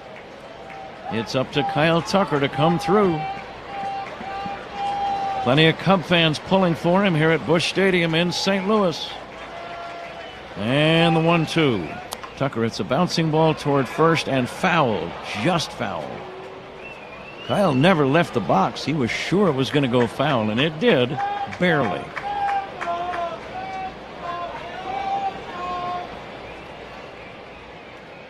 Tucker just getting a piece of a curveball there. McGreevy on this sweltering night, perspiring freely. Takes a little extra time before planting that right foot. The right-hander looks in at Kyle Tucker. Runners take their leads, first and second. And the pitch. It's high. 2-2. And now the issue, if you're McGreevy, would be the number of pitches in this one inning, Zach. It's getting up to, I would say, 26, 27. That's a guess.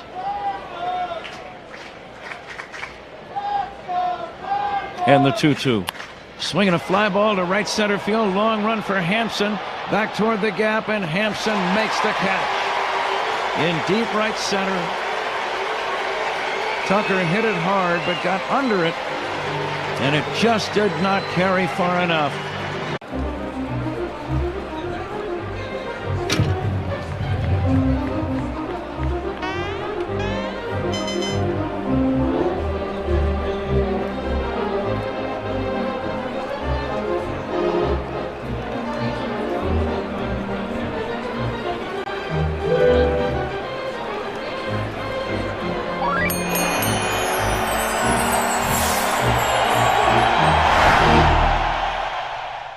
Interrumpimos este video para recordarte que puedes endulzar tu día con una dulcerapia de la lechera. The name of the business is Legacy Catering. We all were talking about how Mom taught us all how to cook. She was a cook at the public school system for ages. So we all started to cook with her, so we decided, to do the business, so we went to figure out what we're going to call it. So we said, let's cook in honor of, our mother, so that's when Legacy came in. And just remember that Legacy Catering is about people, and this is what barbecuing is all about, and this is why we love it.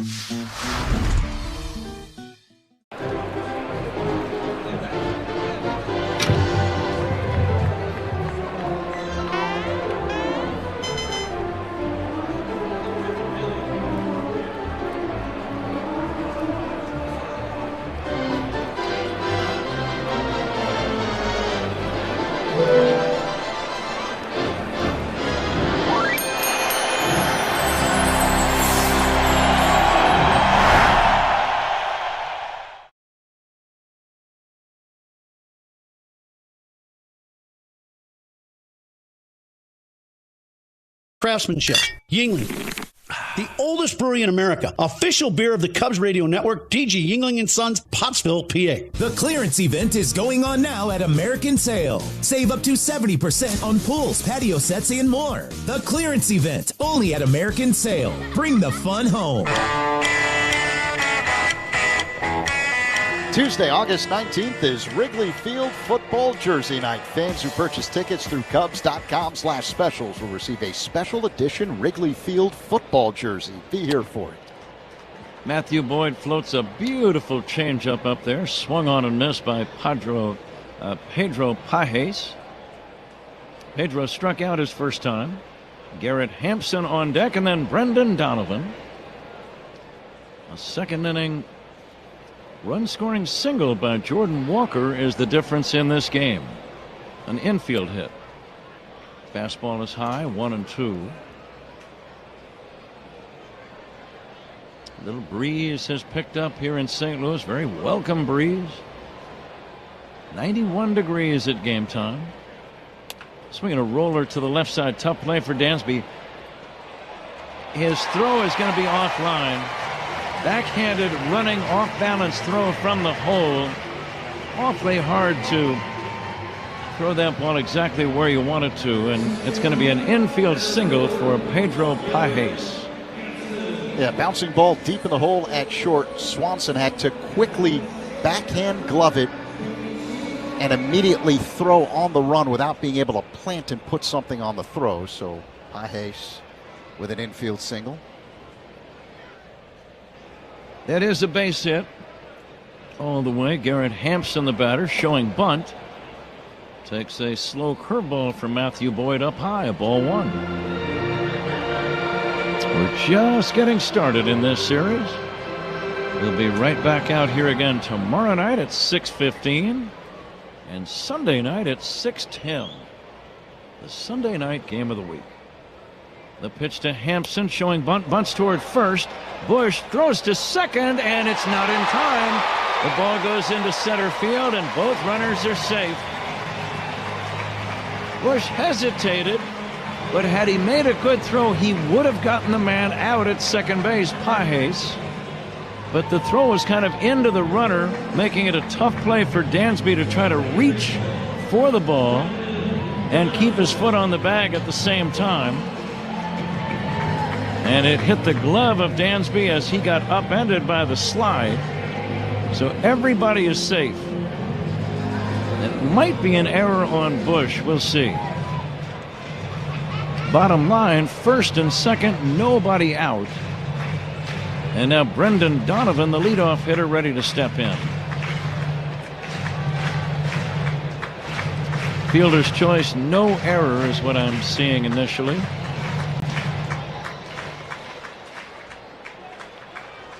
And now they have given Bush an error. Okay, Matthew Boyd's pitch. Curveball strike to Donovan.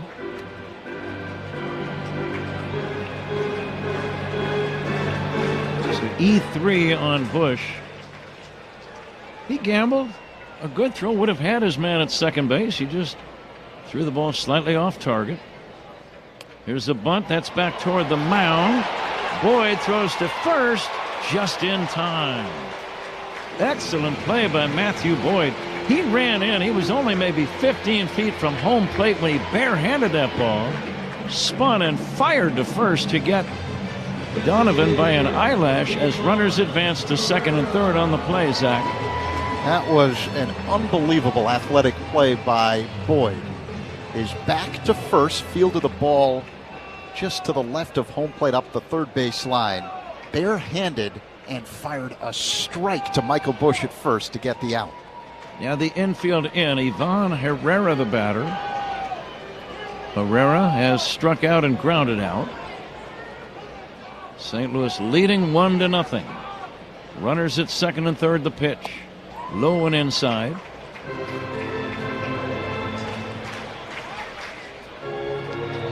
Of all the Cardinals in the lineup, this guy had the best batting average coming into the game at .305. Outfield straight away for Ivan Herrera. And the pitch. Strike called on the inside. Herrera, a very distinctive batting stance, wide open.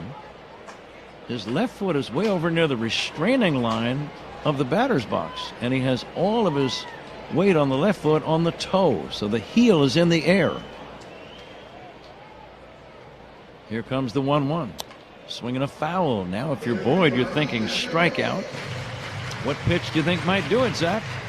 Well, the out pitch to a right-handed batter for Boyd is that changeup, low and away.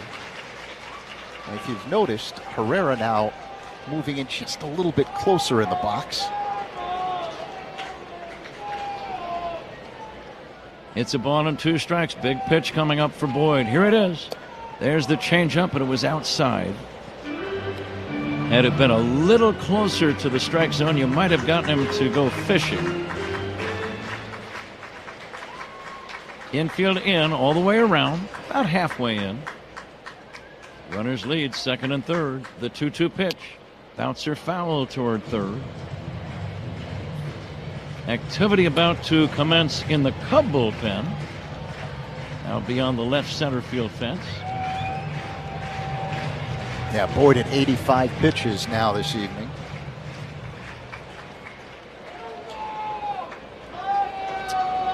Pete Crow Armstrong not very deep in center as Boyd is ready for the 2-2 pitch. Change up away, ball 3. That one was not close.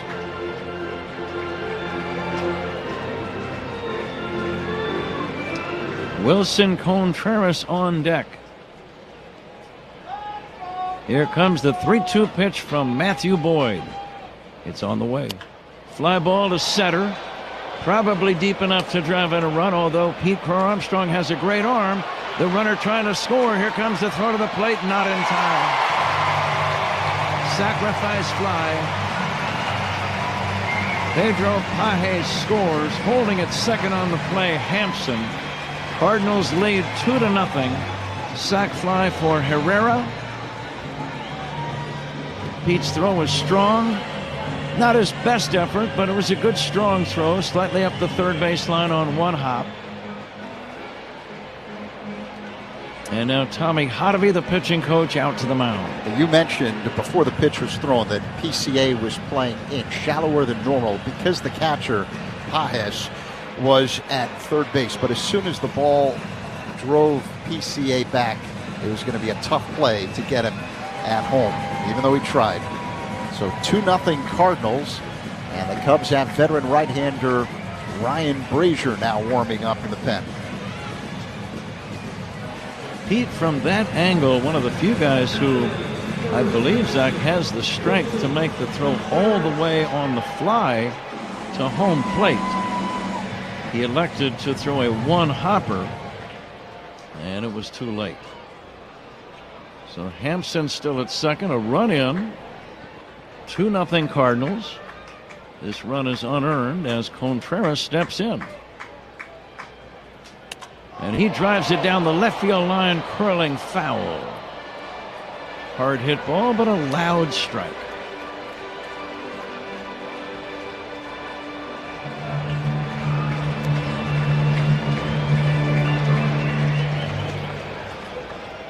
Contreras tonight has lined out to right and bounced out to short.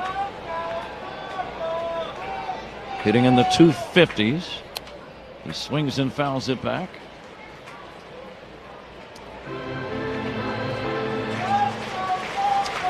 .257 season batting average for Wilson Contreras.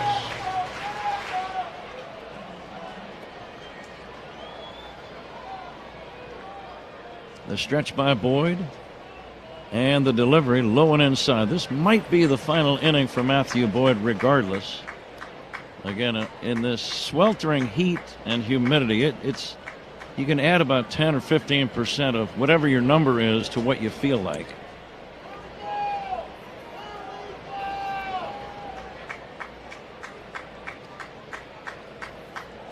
And now the 1-2 from Boyd. Contreras takes outside. And the other thing is, Boyd has pitched with a lot of traffic on the bases today. A lot of stressful pitches. In this inning alone, he's made a lot of stressful pitches. The first two men reached. Trying to limit the damage to one run. Contreras hits a base hit to left. Happ is going to come up throwing to the plate. Here comes the runner, Hampson. The throw cut off. And they've got Contreras in a rundown. He's being run down and tagged out. And that ends the inning. But the run is in. St. Louis scores twice in this fifth inning. 2 runs on 2 hits. There was one.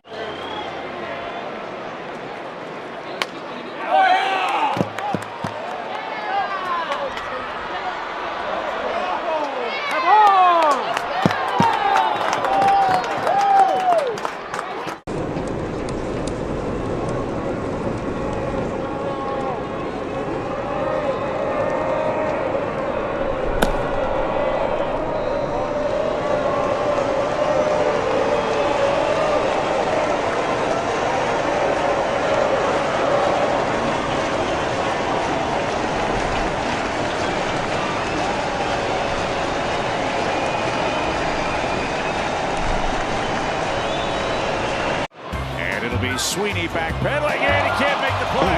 And there goes the no-hitter. It's rolling. Does it go fair? Yes, it does. That's a fair ball. Oh, she's giving it to him. They're up 6-1 in the 8th. She's giving it to him and making him like it. Doing the pop-up dance, and he dropped it. You don't see that very often. Abrams is going to think about going to third. The throw too high there. Abrams dives back in. Tag applied this time by Riley. What just happened?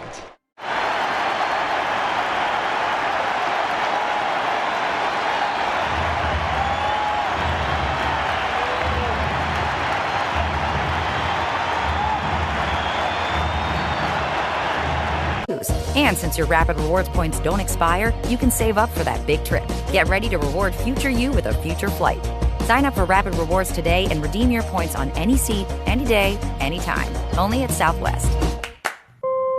All Rapid Rewards rules and regulations apply and can be found at southwest.com/RR terms. James Hardie Building Products knows how important your home is. That's why they're rated the #1 brand of siding in North America. James Hardie is proud to sponsor the Cubs. James Hardie Building Products, siding with the Cubs. Ian Happ is on deck for the Cubs. Who's on Deck is brought to you by TimberTech Decking and Railing. Everything wood should be. Visit timbertech.com. Pat? Ian Happ fouls off the very first pitch. McGreevy still in the game. Activity behind him in the bullpen. The right-hander fires, and Happ looks at a strike. Right-hander Matt Sponson is warming up for St. Louis. 3-0 Cardinals. They have removed the error from Bush on the throw that he made back in the 5th inning. So no errors. Both runs were earned. And the Cubs are down by 3 as the 6th inning gets underway.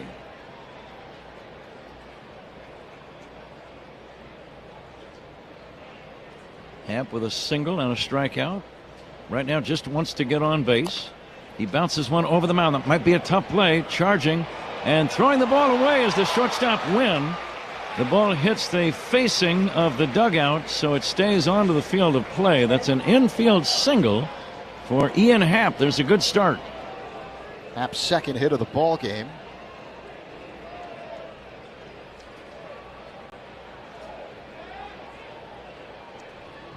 The shortstop Wynn raced in on the second bounce, grabbed it barehanded. You could tell he was running at full speed, and when you barehand a ball and make a throw all in one motion, hard to get any control on that throw, and he did make a bad throw. No error. It's an infield hit for Happ. The batter is Pete Crow Armstrong. Shallow at third is Sid Jacey. And the pitch to Pete. Swinging a fly ball to center. It is deep, but it's playable for Hampson back near the track. And he'll make the catch. And that's out number 1.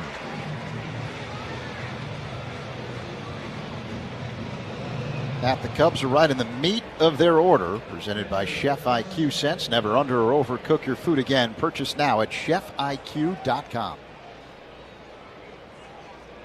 1 away, 1 on. Carson Kelly, the batter.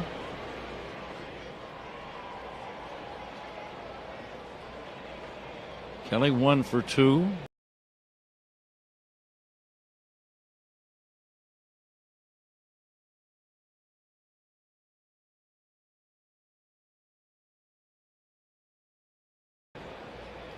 And he'll take a strike from Michael McGreevy. Cubs were 4 games behind Milwaukee for the division lead at the start of the night.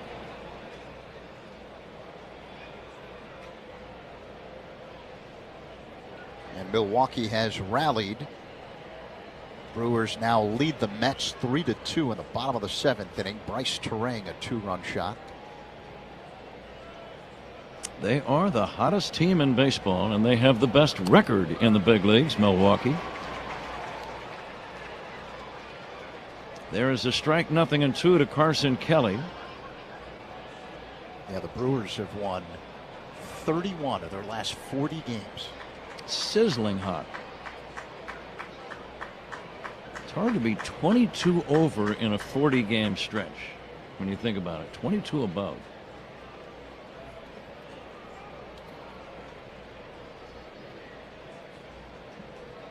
This next pitch misses down low to Carson Kelly. Let's see what's on tap here in the 6th inning, sponsored by Flight by Yuengling, the next generation of light beer. Kelly, the former Cardinal, would like to get on to get the tying run to the plate right now. Toss to first, not in time. Game number 8 in the season series. Cubs have won 4 of the 7. Split 4 here back in June and took 2 out of 3 at Wrigley. right around the 4th of July, that weekend. Cubs set a team record. Was it 8 home runs in the one game on the 4th of July?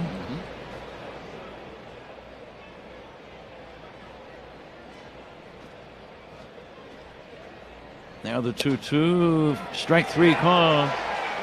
Kelly didn't like the call by Roberto Ortiz before Willie Castro bats 10 for ID. This is The Score and the Southwest Airlines Cubs Radio Network. Talk Cubs with us on Spiegel and Holmes, 2 to 6 afternoons on The Score and the Southwest Airlines Cubs Radio Network, WSCR Chicago, WBMX HD2 Chicago, and Odyssey Sports Station.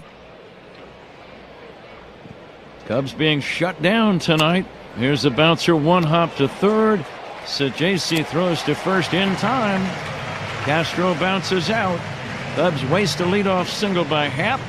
We go to the bottom of the 6th inning.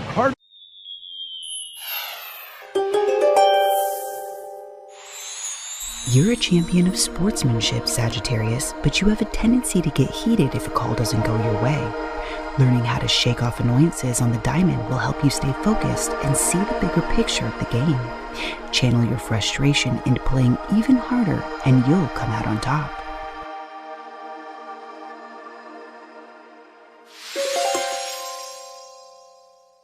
Claro, 95 años transformando tu vida a través de la conexión.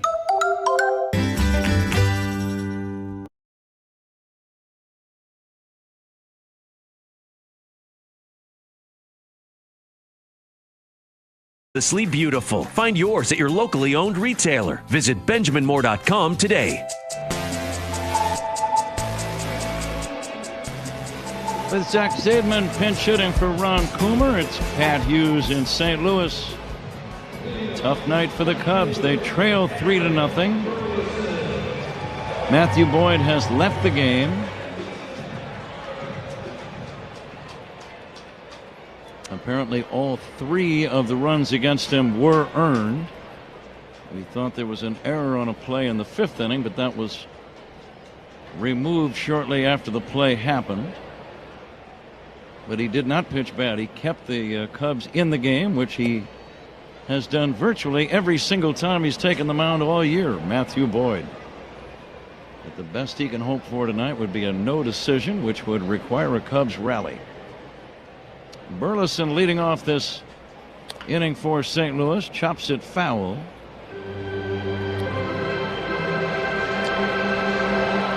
Burleson has singled twice.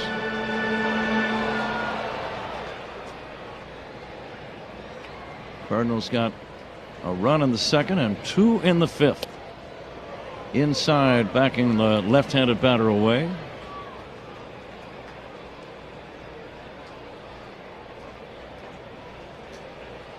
Always stay tuned when these two teams play. They have been notorious, both teams, for rallying against each other late in games. And we've been on both sides of that story numerous times, Zach. Something that Craig Counsell brought up in the pregame show. The reason he's very confident in his team being able to overcome some of the scuffles they've had offensively is they continue to battle. Fastball is high. And it doesn't matter who's pitching. That's what he brought up. The Max Fried game at Yankee Stadium earlier this year when the Cubs beat him. Here's a smash foul off the bat of Burleson. The Freddie Peralta game in Milwaukee after the Cubs had lost the first couple of games in that series. And then this past Wednesday when the Cubs beat all-star left-hander Andrew Abbott after the Reds took the first 2 games of the series. Strike 3 called. Ryan Brazier strikes out the first man he faces. Pitching changes for the Chicago Cubs. They are reason to reach for your pile of papers and find the note that says pitching changes by the Cubs are sponsored by James Hardy Building Products, siding with the Cubs. As you like to say, skillfully done. Well, Sort of. Sort of. Sort of capital letters with sort of. One away. We're in the bottom of the 6th inning. This game is still far from over. And many times the great majority of the drama is jam-packed into the last inning or two when the Cubs play St. Louis. So don't go away yet. There is a strike to win. And Pat, the reason I brought up those all-star pitchers that the Cubs beat, St. Louis's bullpen is not as strong as it was the last time these two teams squared up. Frazier's pitch swung on and missed. He strikes out Mason Wynn with a vanishing breaking ball. And that's out number 2. 6th inning. 3-0 St. Louis, and the batter is Jordan Walker. And Pat, strikeouts by Cubs pitchers are brought to you by your Chicago and Northwest Indiana Hyundai dealers.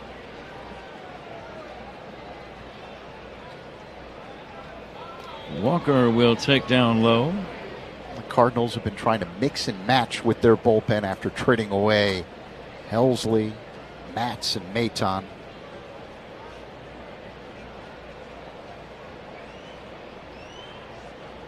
Still without Nolan Arenado. Here is a swing and a foul off to the right and out of play. Arenado out with a bad back.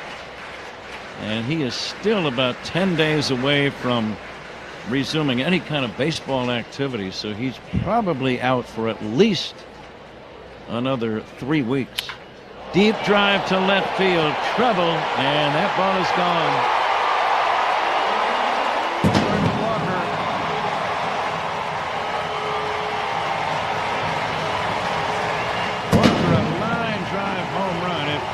The Cubs bullpen and landed up into the seats above the bullpen, and now it is 4-0 Cardinals. A 434-foot blast by Walker.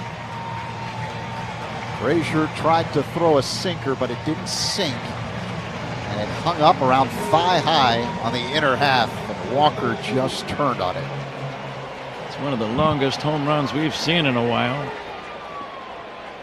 For Walker, his 4th of the year. His 30th run batted in. Yeah, that was an impressive blast. 2 outs in the inning, 4-0 Cardinals. Thomas Saggese waiting. And he lines one down the left field line. This is in the corner.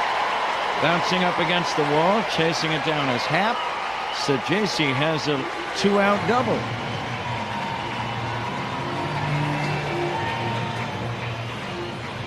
A slider that spun right over the middle of the plate, and Saggese turned on it. A reminder, the first out is brought to you by Xfinity. The Wi-Fi is booming.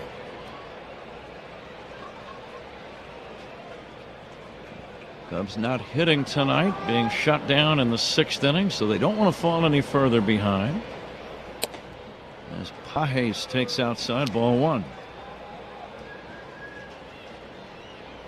Cardinals were out west earlier this week and last weekend. They lost 2 out of 3 in San Diego, but then beat the Dodgers 2 out of 3. Here's a base hit to right. Rounding third and heading home is Saggese. The throw not in time. Cardinals have scored again, and they lead 5-0. The story of this game has been the Cardinals' ability to pounce with men in scoring position. Pat, they're now 4 for 6 with runners in scoring position this evening, while the Cubs are 0 for 6 in the same situation. Yeah, that tells a big part of the story, Zach. You're right. Tommy Hotovy to the mound to see about Frazier. Frazier got the first 2 men very quickly, retiring Burleson and Wynn. But then Jordan Walker hit that monstrous home run to left center. Saggese doubled into the left field corner, and now Saggese has scored on a base hit by Pedro Pages.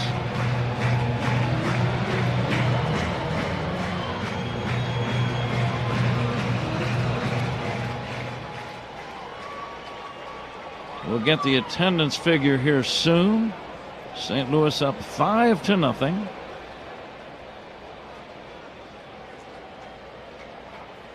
And the first pitch swung on and missed by Hampson. The Cardinals right at 500.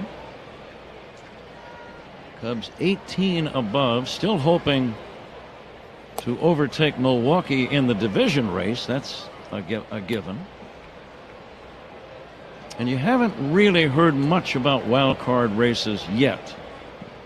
But as the calendar gets into the middle of August, you will. And if you're a wild card hopeful, you'll hear about it every single day for the rest of the year. Three wild card teams in each league will qualify for the postseason. Get the 3 division winners, they're in automatically. And then the next 3 teams, regardless of what division you're in, you could be all in the same division if you have the best 3 records, but those teams will also be in the playoffs. Right now it's the Cubs, the Padres, and the Mets as those wild card teams. 2-2 pitch pulled on the ground to third. Scooped up by Castro, goes to second. There's the force. That's the inning. But the Cardinals do some more damage. 2 runs on 3 hits. It's on to inning number 7. Zach will have the play-by.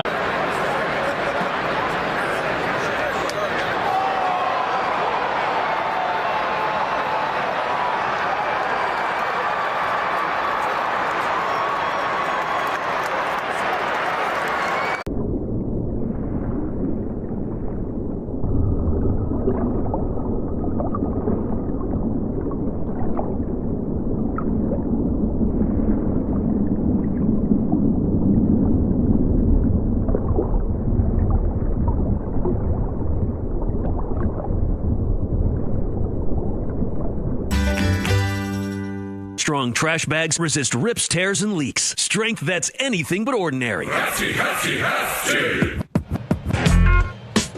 Alongside Pat Hughes, Zach Zaidman with you. Top of the 7th inning here at Busch Stadium. It's the Cardinals with a 5-0 lead over the Cubs. New man on the mound for St. Louis.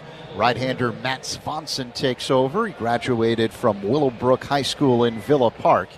Nico Horner stands in to begin the 7th for the Cubs. Here's the pitch. He swings and loops one right into the glove of the second baseman Donovan for out number 1 as Horner is retired.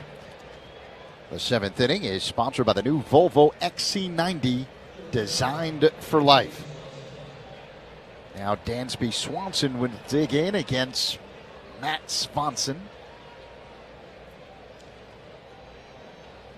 So Swanson facing Swanson here in the 7th with 1 down. The pitch in there for strike. Fastball top of the zone, clocked at 97 miles per hour. Swanson's 1 for 2 today with a single. Cubs have 6 hits, all of them singles tonight. The pitch. Called strike on the outside corner. Slow moving breaking ball. 0-2. 25-year-old right-hander Michael McGreevy started for St. Louis. Came in with a 5+ ERA. And a quality start tonight against the Cubs. 6 innings, did not allow a run. 6 hits, 1 walk, 3 strikeouts. Swanson, the right-hander, deals. Swanson swings and fouls it back off the screen.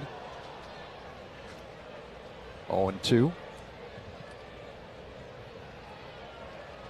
Pitching changes by Cubs opponents are sponsored by Sloan, official water efficiency partner of the Chicago Cubs and leader in smart water and commercial restroom solutions. As Swanson pops it up, right side, foul territory, out of play.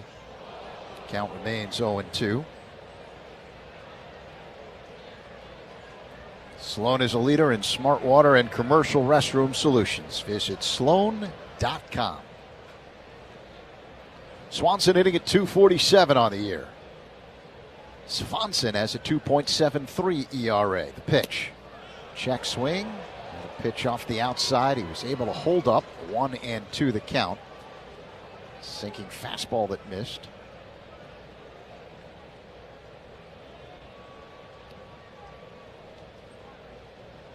And now the 1-2. Foul back again, out of play by Swanson. A good battle going on here.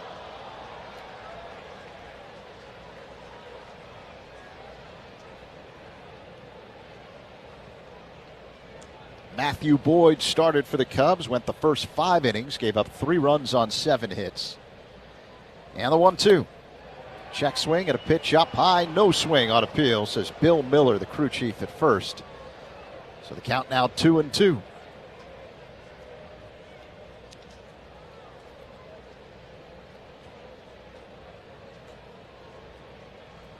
The next pitch, up high. Swanson has worked a full count.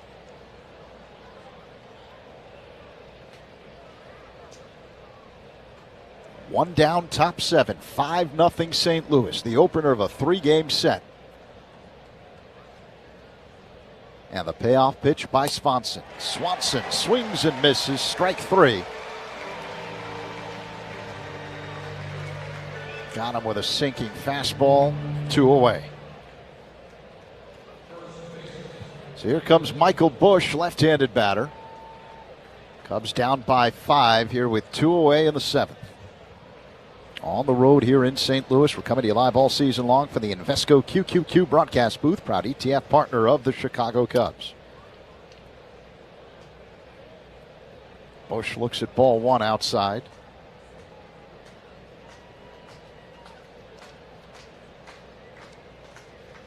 Righty-lefty matchup. Swanson kicks and fires. Called strike. Fastball right at the top of the zone. 97 miles per hour from Swanson, who works on the first base side of the rubber. Now the 1-1. Busch swings and misses. A cutter. So 1-2 the count.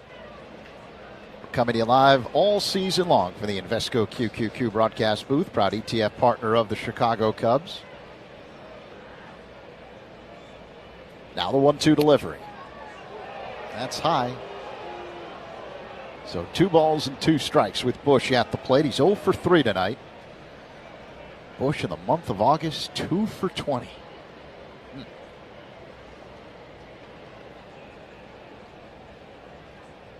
The 2-2. Swing and a miss. Strike 3.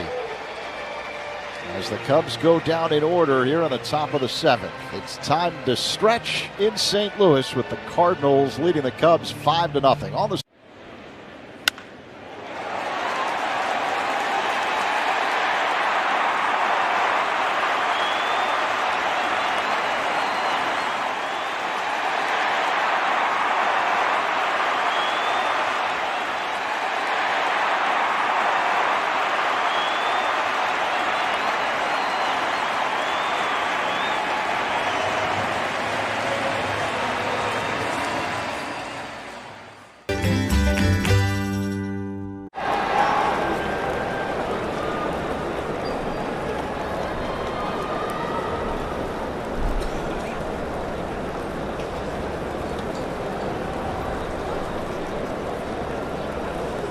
BenjaminMoore.com today.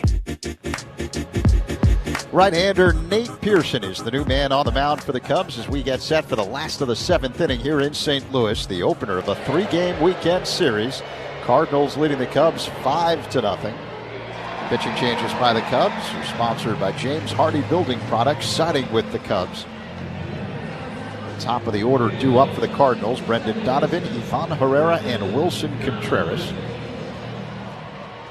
Pearson, a hard-throwing right-hander, acquired last year right around the deadline in a trade with Toronto. And the pitch.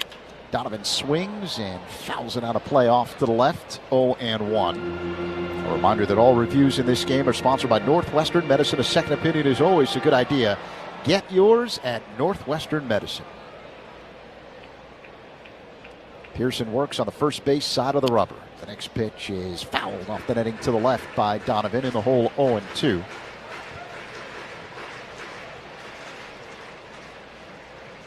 A one-time first-round pick of the Blue Jays.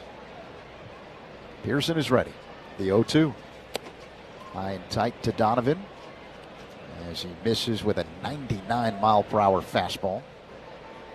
Speaking of the Blue Jays, Zach, that's where we're headed after this series ends on Sunday night. The 1-2. Donovan pops it up left side. Castro to the third baseman on the edge of the outfield grass. Makes the catch. One away. The first out is brought to you by Xfinity. The Wi-Fi is booming. I was reading about Toronto's incredible series in Colorado. They beat Colorado yesterday by the score of 20-1. In 3 games, Toronto mashed out 63 hits. That's an average of 21 hits a game in a 3-game series. That's the most by a team in the big leagues since 1990 in a 3-game series. Wow. Ivan Herrera looks at a slider for a strike, 0-1. And the 3 scores in the games, 15-1, 10-4, and 20-1. Wow. And the 0-1. Herrera takes strike 2, a fastball right at the top of the zone at 100 miles per hour from Pearson. Toronto hit 13 home runs in the 3-game series, so that's where the Cubs are heading after this series. Now the 0-2. That's low, missed with a slider. 1 ball and 2 strikes. Their ballpark is known as the Rogers Center. C-E-N-T-R-E. I always want to say Centre. Here's the 1-2 to Herrera.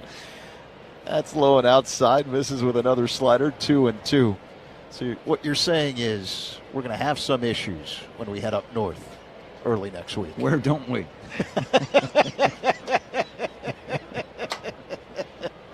And that is the magic of Cubs radio. 2 balls and 2 strikes, the count on Herrera. Pearson kicks and delivers. Up high, missed with a fastball. It's a full count. You know, I haven't been there in a while. I used to be in the American League and visited Toronto many, many times. We did the first game ever at the Sky Dome, which now is known as Rogers Centre. Here comes the payoff pitch. Herrera hits a chop to first, fielded on a high hop behind the bag by Bush. Jogs to it, steps on it. Herrera's retired, 2 away. Toronto back about that time, Zach. They won back-to-back World Series championships under manager Cito Gaston. And they were a team full of stars. Jesse Barfield, George Bell, Lloyd Mosby. Remember him? Tony Fernandez, yeah. Wilson Contreras at the plate, looks at a ball outside, 1-0. Dave Stieb was on their staff, I believe. Tom Henke was their big closer. Henke wore those thick glasses. Oh, yeah. The 1-0 is inside to Contreras. 2 balls and no strikes. For a long time, Jimmy Key, the left-hander, pitched up there. Jimmy Key was on those good teams. Yeah, they were good. And they used to draw, I think they were the first big league team to draw 4 million fans. They averaged over 50,000 per game for the 81 home games. Imagine that. Contreras takes a strike. It looked like it was a ball off the outside, but called a strike by the home plate umpire Roberto Ortiz. The next pitch, way outside. 3-1 the count with Wilson at the plate.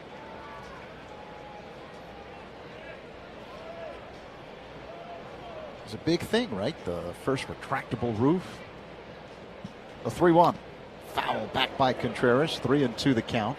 We were there for the first rain delay in the history of the Sky Dome. It started to rain and they closed the roof, and I think the delay was something like 8 minutes. 8-minute rain delay, and then the game continued. There's a momentary pause in the action. The home plate umpire Roberto Ortiz got nailed in the mask, I believe. Yeah, he got hit right in the mask with that foul tip, and he is a little groggy right now. It's very hot and humid anyway, and to have that thing slam against your face, even though you're wearing a mask, you're still going to feel a lot of that jolt. Yeah, that was a shot off the mask by Contreras. The Cardinals trainers just taking a look at Roberto Ortiz. He keeps reaching up and feeling his right eyebrow. I'm not sure if he suffered a cut. The other umpires are there asking him if he wants to continue or would you like a replacement for the rest of the game. And he says, let's play ball. And so Ortiz will continue to man home plate.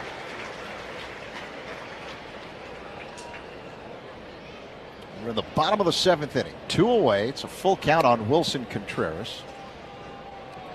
Nate Pearson getting an opportunity to throw a practice pitch after the long delay. 5-0 Cardinals. They're with 2 down in the 7th. Contreras had an RBI single in a 2-run 6th inning for St. Louis. Pearson's ready. High leg kick and pitch. Up high, ball 4 to Contreras. So a 2-out walk for the Cardinals here in the bottom of the 7th.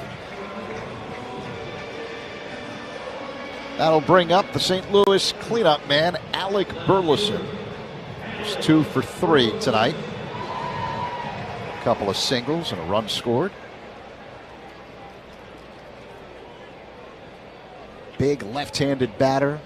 Upright stance, very little bend at the knees. The pitch up high by Pearson, 1-0.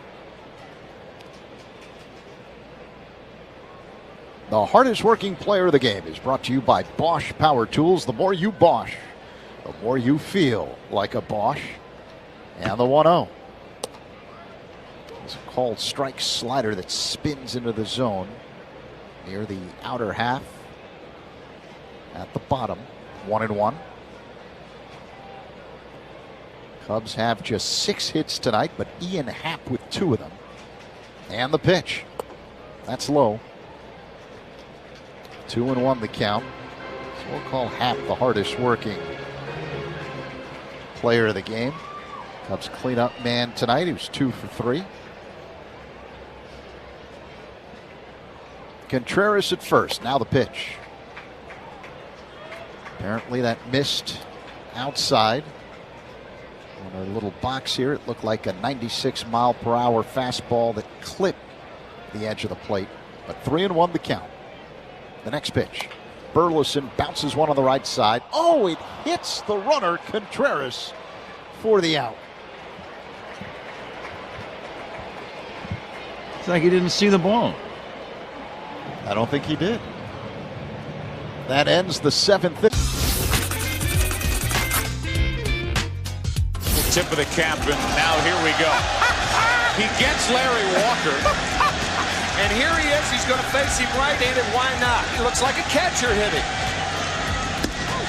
And now he's back to the left side. And a 2-out walk. So Walker reaches base after that first pitch that was like the flyby here right after the anthem. Well, we certainly served it up over the plate. This is a burger fit for a home run king, the 99 burger in honor of Aaron Judge. They sell a bazillion of these at Yankee Stadium. It looks pretty good. I feel like we passed the test. What about you? I think so.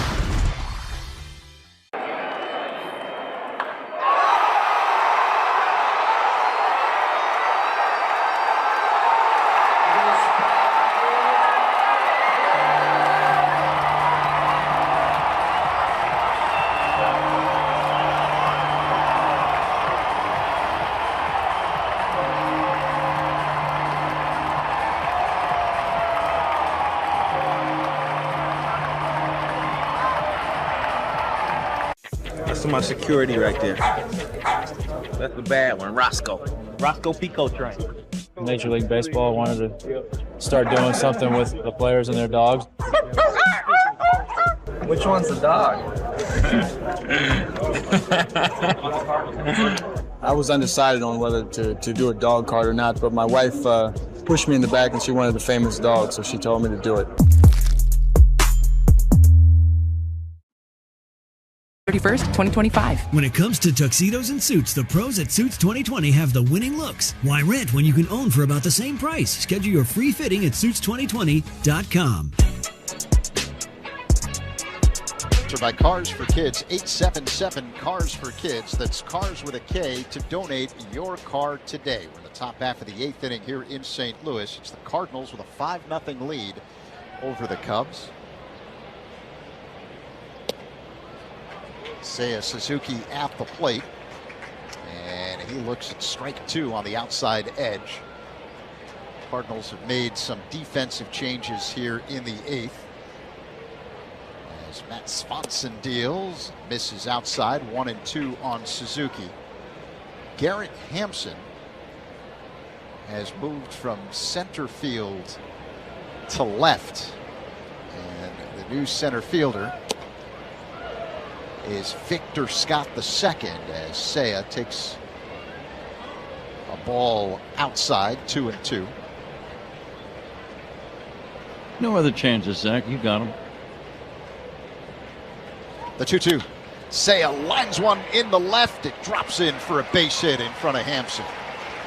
So a good start for Seiya and the Cubs here in the 8th. They're playing catch-up in St. Louis with the Cardinals up 5-0.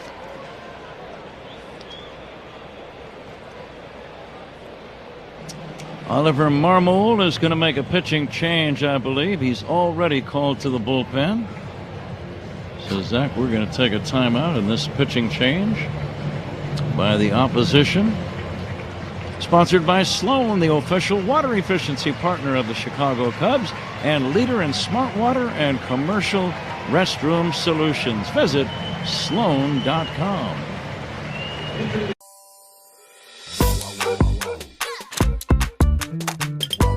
Dog Chow.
Line deals that St. Louis made.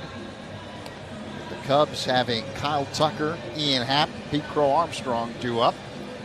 This is the time for the lefty out of the pen. So Romero gets the call here with no one out at the top of the 8th. Seiya Suzuki at first after leading off the frame with a single. And the Cubs down by 5. 5-0 St. Louis. Here in the top of the 8th, Kyle Tucker will stand in. He's 1 for 3 tonight. Tucker with a single in the first and then a couple of flyouts.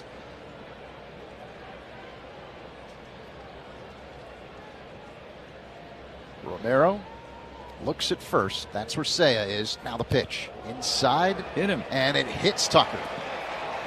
There's a slider that nipped him. And now the Cubs have something cooking in the top of the 8th. Men at first and second with no one out, and cleanup man Ian Happ due up. Big floating breaking ball inside. It was one of those where you know as a hitter if it hits you it's not going to hurt. And in a spot where you need base runners, this was like semi-intentional by Tucker to just stay in the same spot and let it hit him. Ian Happ looks at a ball up high from Romero, 1-0. Fastball that missed. Happ a switch hitter now batting from the right side. He's 2 for 3 tonight. Seiya at second, Tucker at first. 5-0 St. Louis. Now the 1-0. Low and outside.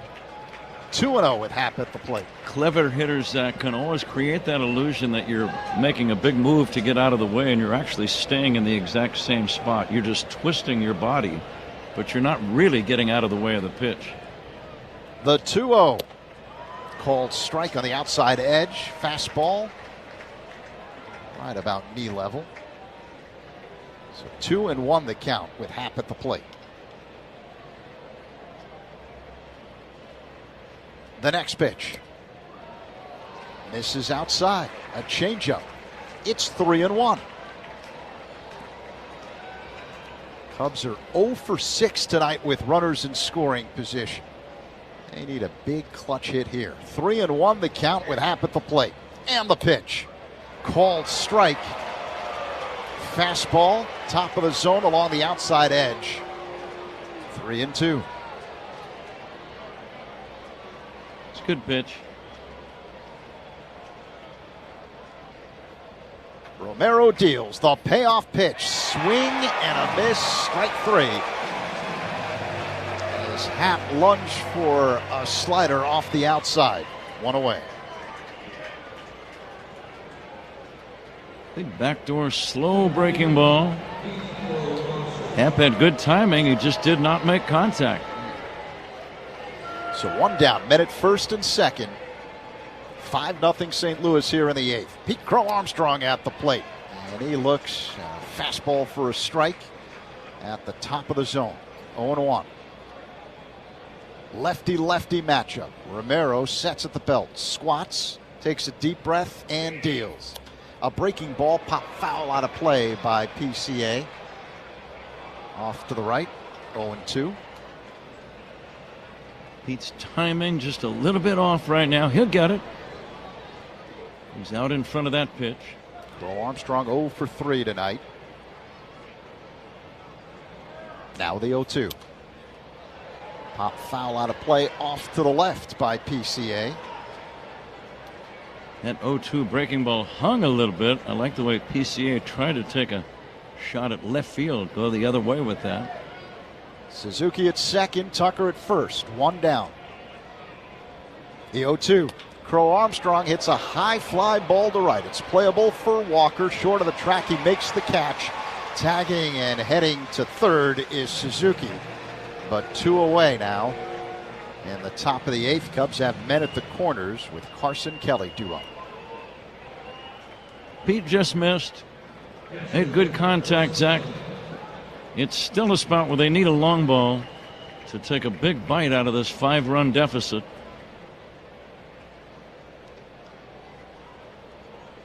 Cubs 0 for 8 with runners in scoring position now. Kelly digs in. 1 for 3 tonight. Right-handed batter against the lefty Romero. And the pitch. Misses low and outside. 1-0. That was a changeup by Romero. Suzuki at third, Tucker at first. Kelly at the plate with a 1-0 count. The pitch. Misses low. 2-0. Big hole on the right side of the infield with Donovan, the second baseman, up the middle just to the right of the bag. And Contreras holding on, Tucker at first. The pitch. Line drive smoked to the left center, but it's playable for Scott, who makes the catch for out number 3. Cubs leave 2, middle 8, Cardinals 5.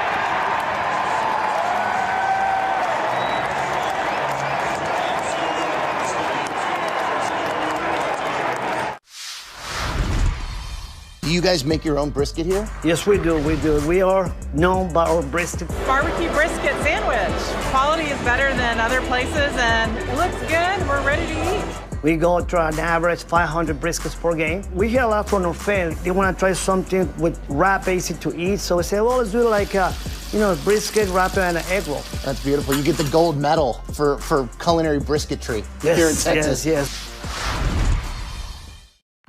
Got to get yourself ready. Yes, there are hugs, and then there's that. Now, what is that? What is the purpose of that? It's an anemometer. It measures wind speed. So that's good.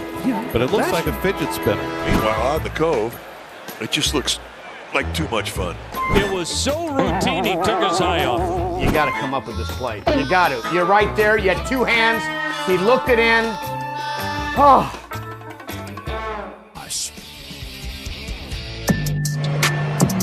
The out-of-town scoreboard is sponsored by Club Citgo. Download the Club Citgo app now and instantly save 23 cents per gallon on your first fill-up. Milwaukee a winner. The Brewers come back from 2 down and knock off the Mets 3-2 at American Family Field. Bryce Terang hit a 2-run home run. Bottom of the 8th here in St. Louis. Cardinals 5, Cubs nothing. Mason Wynn at the plate and looks at a ball low from right-hander Nate Pearson. 1-0 the count. Cubs in danger of falling 5 back in the NL Central. The pitch. Swing and a foul at the plate. That one right off the mask of the home plate umpire, Roberto Ortiz again. Second straight inning where he's been nailed flush. And he is bending over. He's got his hands on his knees. It's a hot night. It's a very tough night to be a home plate umpire or a catcher or a pitcher in these conditions. And this is, as Zach told you, the second straight inning in which he's been nailed with a hard foul ball. Yes, he does have a mask on, but that foul ball knocked the mask clear off of his head. It hit right at the chin area of the mask, and it just knocked it right off his head. So the Cardinals trainer is taking a look at Ortiz as we speak. The 3 other umpires have formed a circle around him. Cubs catcher Carson Kelly in there as well to take a look. 5-0 St. Louis. Here in the bottom half of the 8th inning. And again, the Cubs in danger of falling 5 back of first place Milwaukee in the National League Central, unless they come back tonight here at Busch Stadium in St. Louis. He wants to stay in. Roberto Ortiz, a good solid umpire. Seen him work many games. He's got a towel. I think they've just motioned to the dugout if they can bring some water for Ortiz. Cubs trainer Neil Ramp has jogged out of the dugout and handed Ortiz a bottle of water.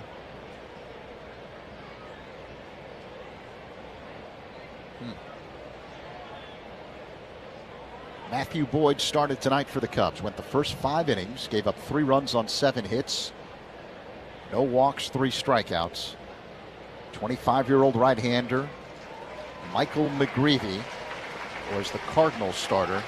6 shutout innings, came into play with a 5+ ERA. Ortiz is going to stay in the game, and he's back behind home plate. Mason Wynn was in the Cardinals dugout, and now he'll return to the plate, but not before Nate Pearson is allowed a couple of practice pitches because of the delay, which was not his fault. And I noticed the umpire Ortiz moved several feet away from home plate as those practice pitches were being made. I don't blame him a bit.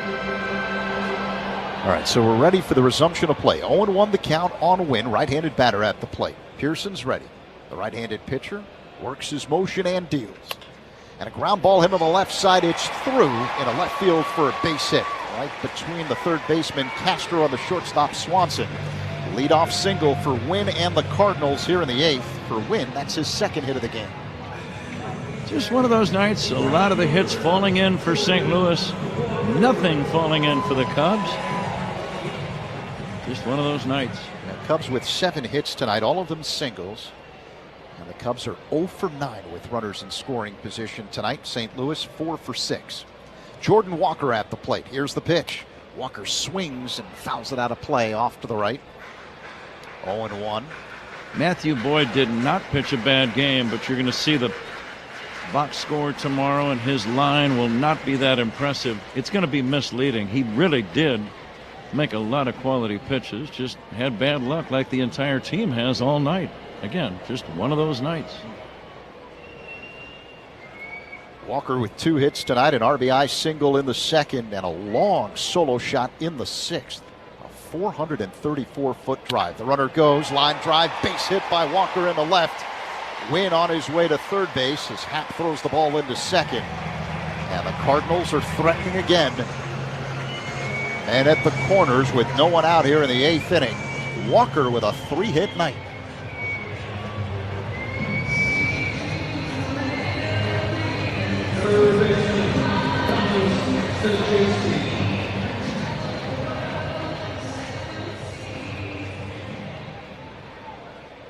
So now the batter, Thomas Sajaci, who's got 2 hits, a single and a double. Pearson delivers. Sajaci swings and misses at a 97-mile-per-hour fastball. 0-1. Stay tuned for the toast of the game, presented by Binny's Beverage Depot, coming up in the 9th inning. Now the pitch. Low and outside, 1 ball, 1 strike. And I believe Judson Richards will have the post-game show a bit later on. Yeah, the Verizon Cubs radio post-game show immediately following tonight's ball game. The 1-1. Sajaci swings and misses. That's a fastball low. 1-2.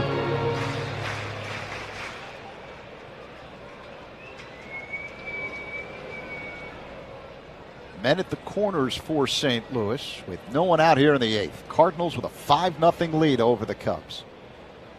Excellent speed on the bases for the Cardinals. And the pitch. Sajaci, a broken bat, 1-hopper, backhanded by Horner. He fires home, and they tag out Wynn for out number 1. Wynn went on contact. Horner backhanded a 1-hopper to the right of second and threw home, where Kelly was able to apply the tag on Wynn, who tried to spin out of the way. Wynn actually called out for being out of the baseline as he tried to swerve, but he left that little 3-foot path. Once you establish your baseline as a runner, you've got 3 feet on either side that you can veer and use 3 feet. Anything beyond 3, you're going to be out. So Sajaci reaches first. Walker moves to second. 1 away. And the batter is Pedro Pages. Nice play by Nico, preventing the Cardinals from getting another run. You never know. And the 0-1. Swing and a miss by Pages. And a fastball off the outside at 98 miles per hour, 0-2. Time to see how we did with our guesses. The Binny's Beverage Depot attendance game. The attendance tonight, 33,452 at Busch Stadium in St. Louis. The 0-2 by Pearson. Pop foul out of play off to the right by Pages. They'll do it again. Looks like I was a little closer than everyone else in the booth tonight. I'll just have to take your word, Zach. My guess was 33,000. Pearson's ready. Here's the 0-2. Ground ball foul off to the left. Jim Hewer, our engineer, feeling very left out. He did participate. His guess was a little on the light side. Yeah. Went with 31,543. I thought I heard him saying, I could have been a contender. Could have being the key there. The next pitch is a high fly ball hit to deep center. Kerr Armstrong going back, backing up, makes the catch right along the edge of the track. Both runners tag in advance. Walker heads to third, and Sajaci moves to second. 2 away.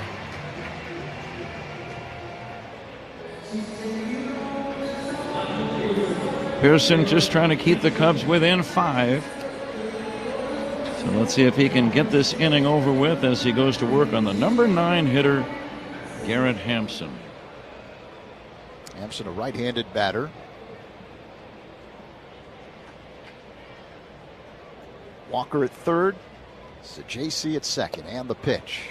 Called strike, fastball, top of the zone at 97 miles per hour. At the first out in this inning was brought to you by Xfinity. The Wi-Fi is booming. The next pitch. High and tight. 1 ball and 1 strike. Suit up this season at MLBshop.com. Check out the largest selection of authentic jerseys, caps, hoodies, t-shirts, and more. Visit MLBshop.com for your Chicago Cubs gear and today's special offer. Hampson looks at a ball up high, 2-1. I'm going to call that play by Nico Horner to get Wynn at the plate, the tough play of the game. As Hampson swings and misses. A blazing fastball, 2-2. The tough play of the game, sponsored by Loyola Medicine. Loyola Medicine defines tough. And we need the catch of the game, sponsored by Catch Des Moines. The Iowa State Fair is back August 7th through the 17th. Come home to Fair Sweet Fair and visit iowastatefair.org. Hampson hits a pop-up to short, caught on the dirt by Swanson for out number 3. And that ends the 8th inning. We head to the 9th. Do the Cubs have...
So Rockies is really like where my major league career really took off. You know, it was a special time in my life, 7 years with the team. And this jersey in particular, 2018 postseason patch on it here. So I've always kept all these jerseys with the patch on them because that's what it's all about, is getting to the playoffs and trying to win the championship. You know, the black jersey with the cutoff, not a lot of teams rock the cutoff anymore, but this is a jersey we wore all the time in Colorado.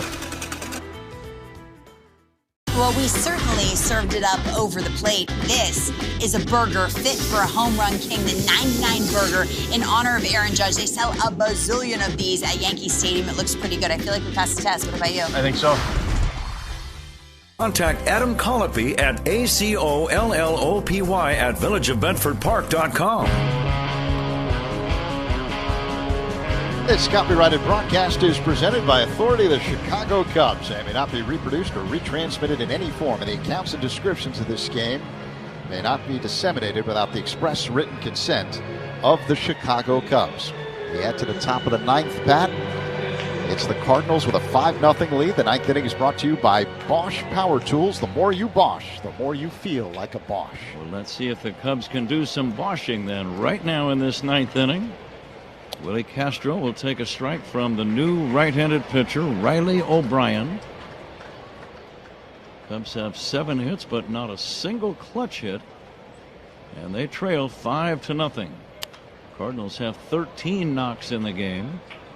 The starters are the pitchers of record, Michael McGreevy and Matthew Boyd. But again, Boyd did not pitch badly. And the Cubs without a single clutch hit.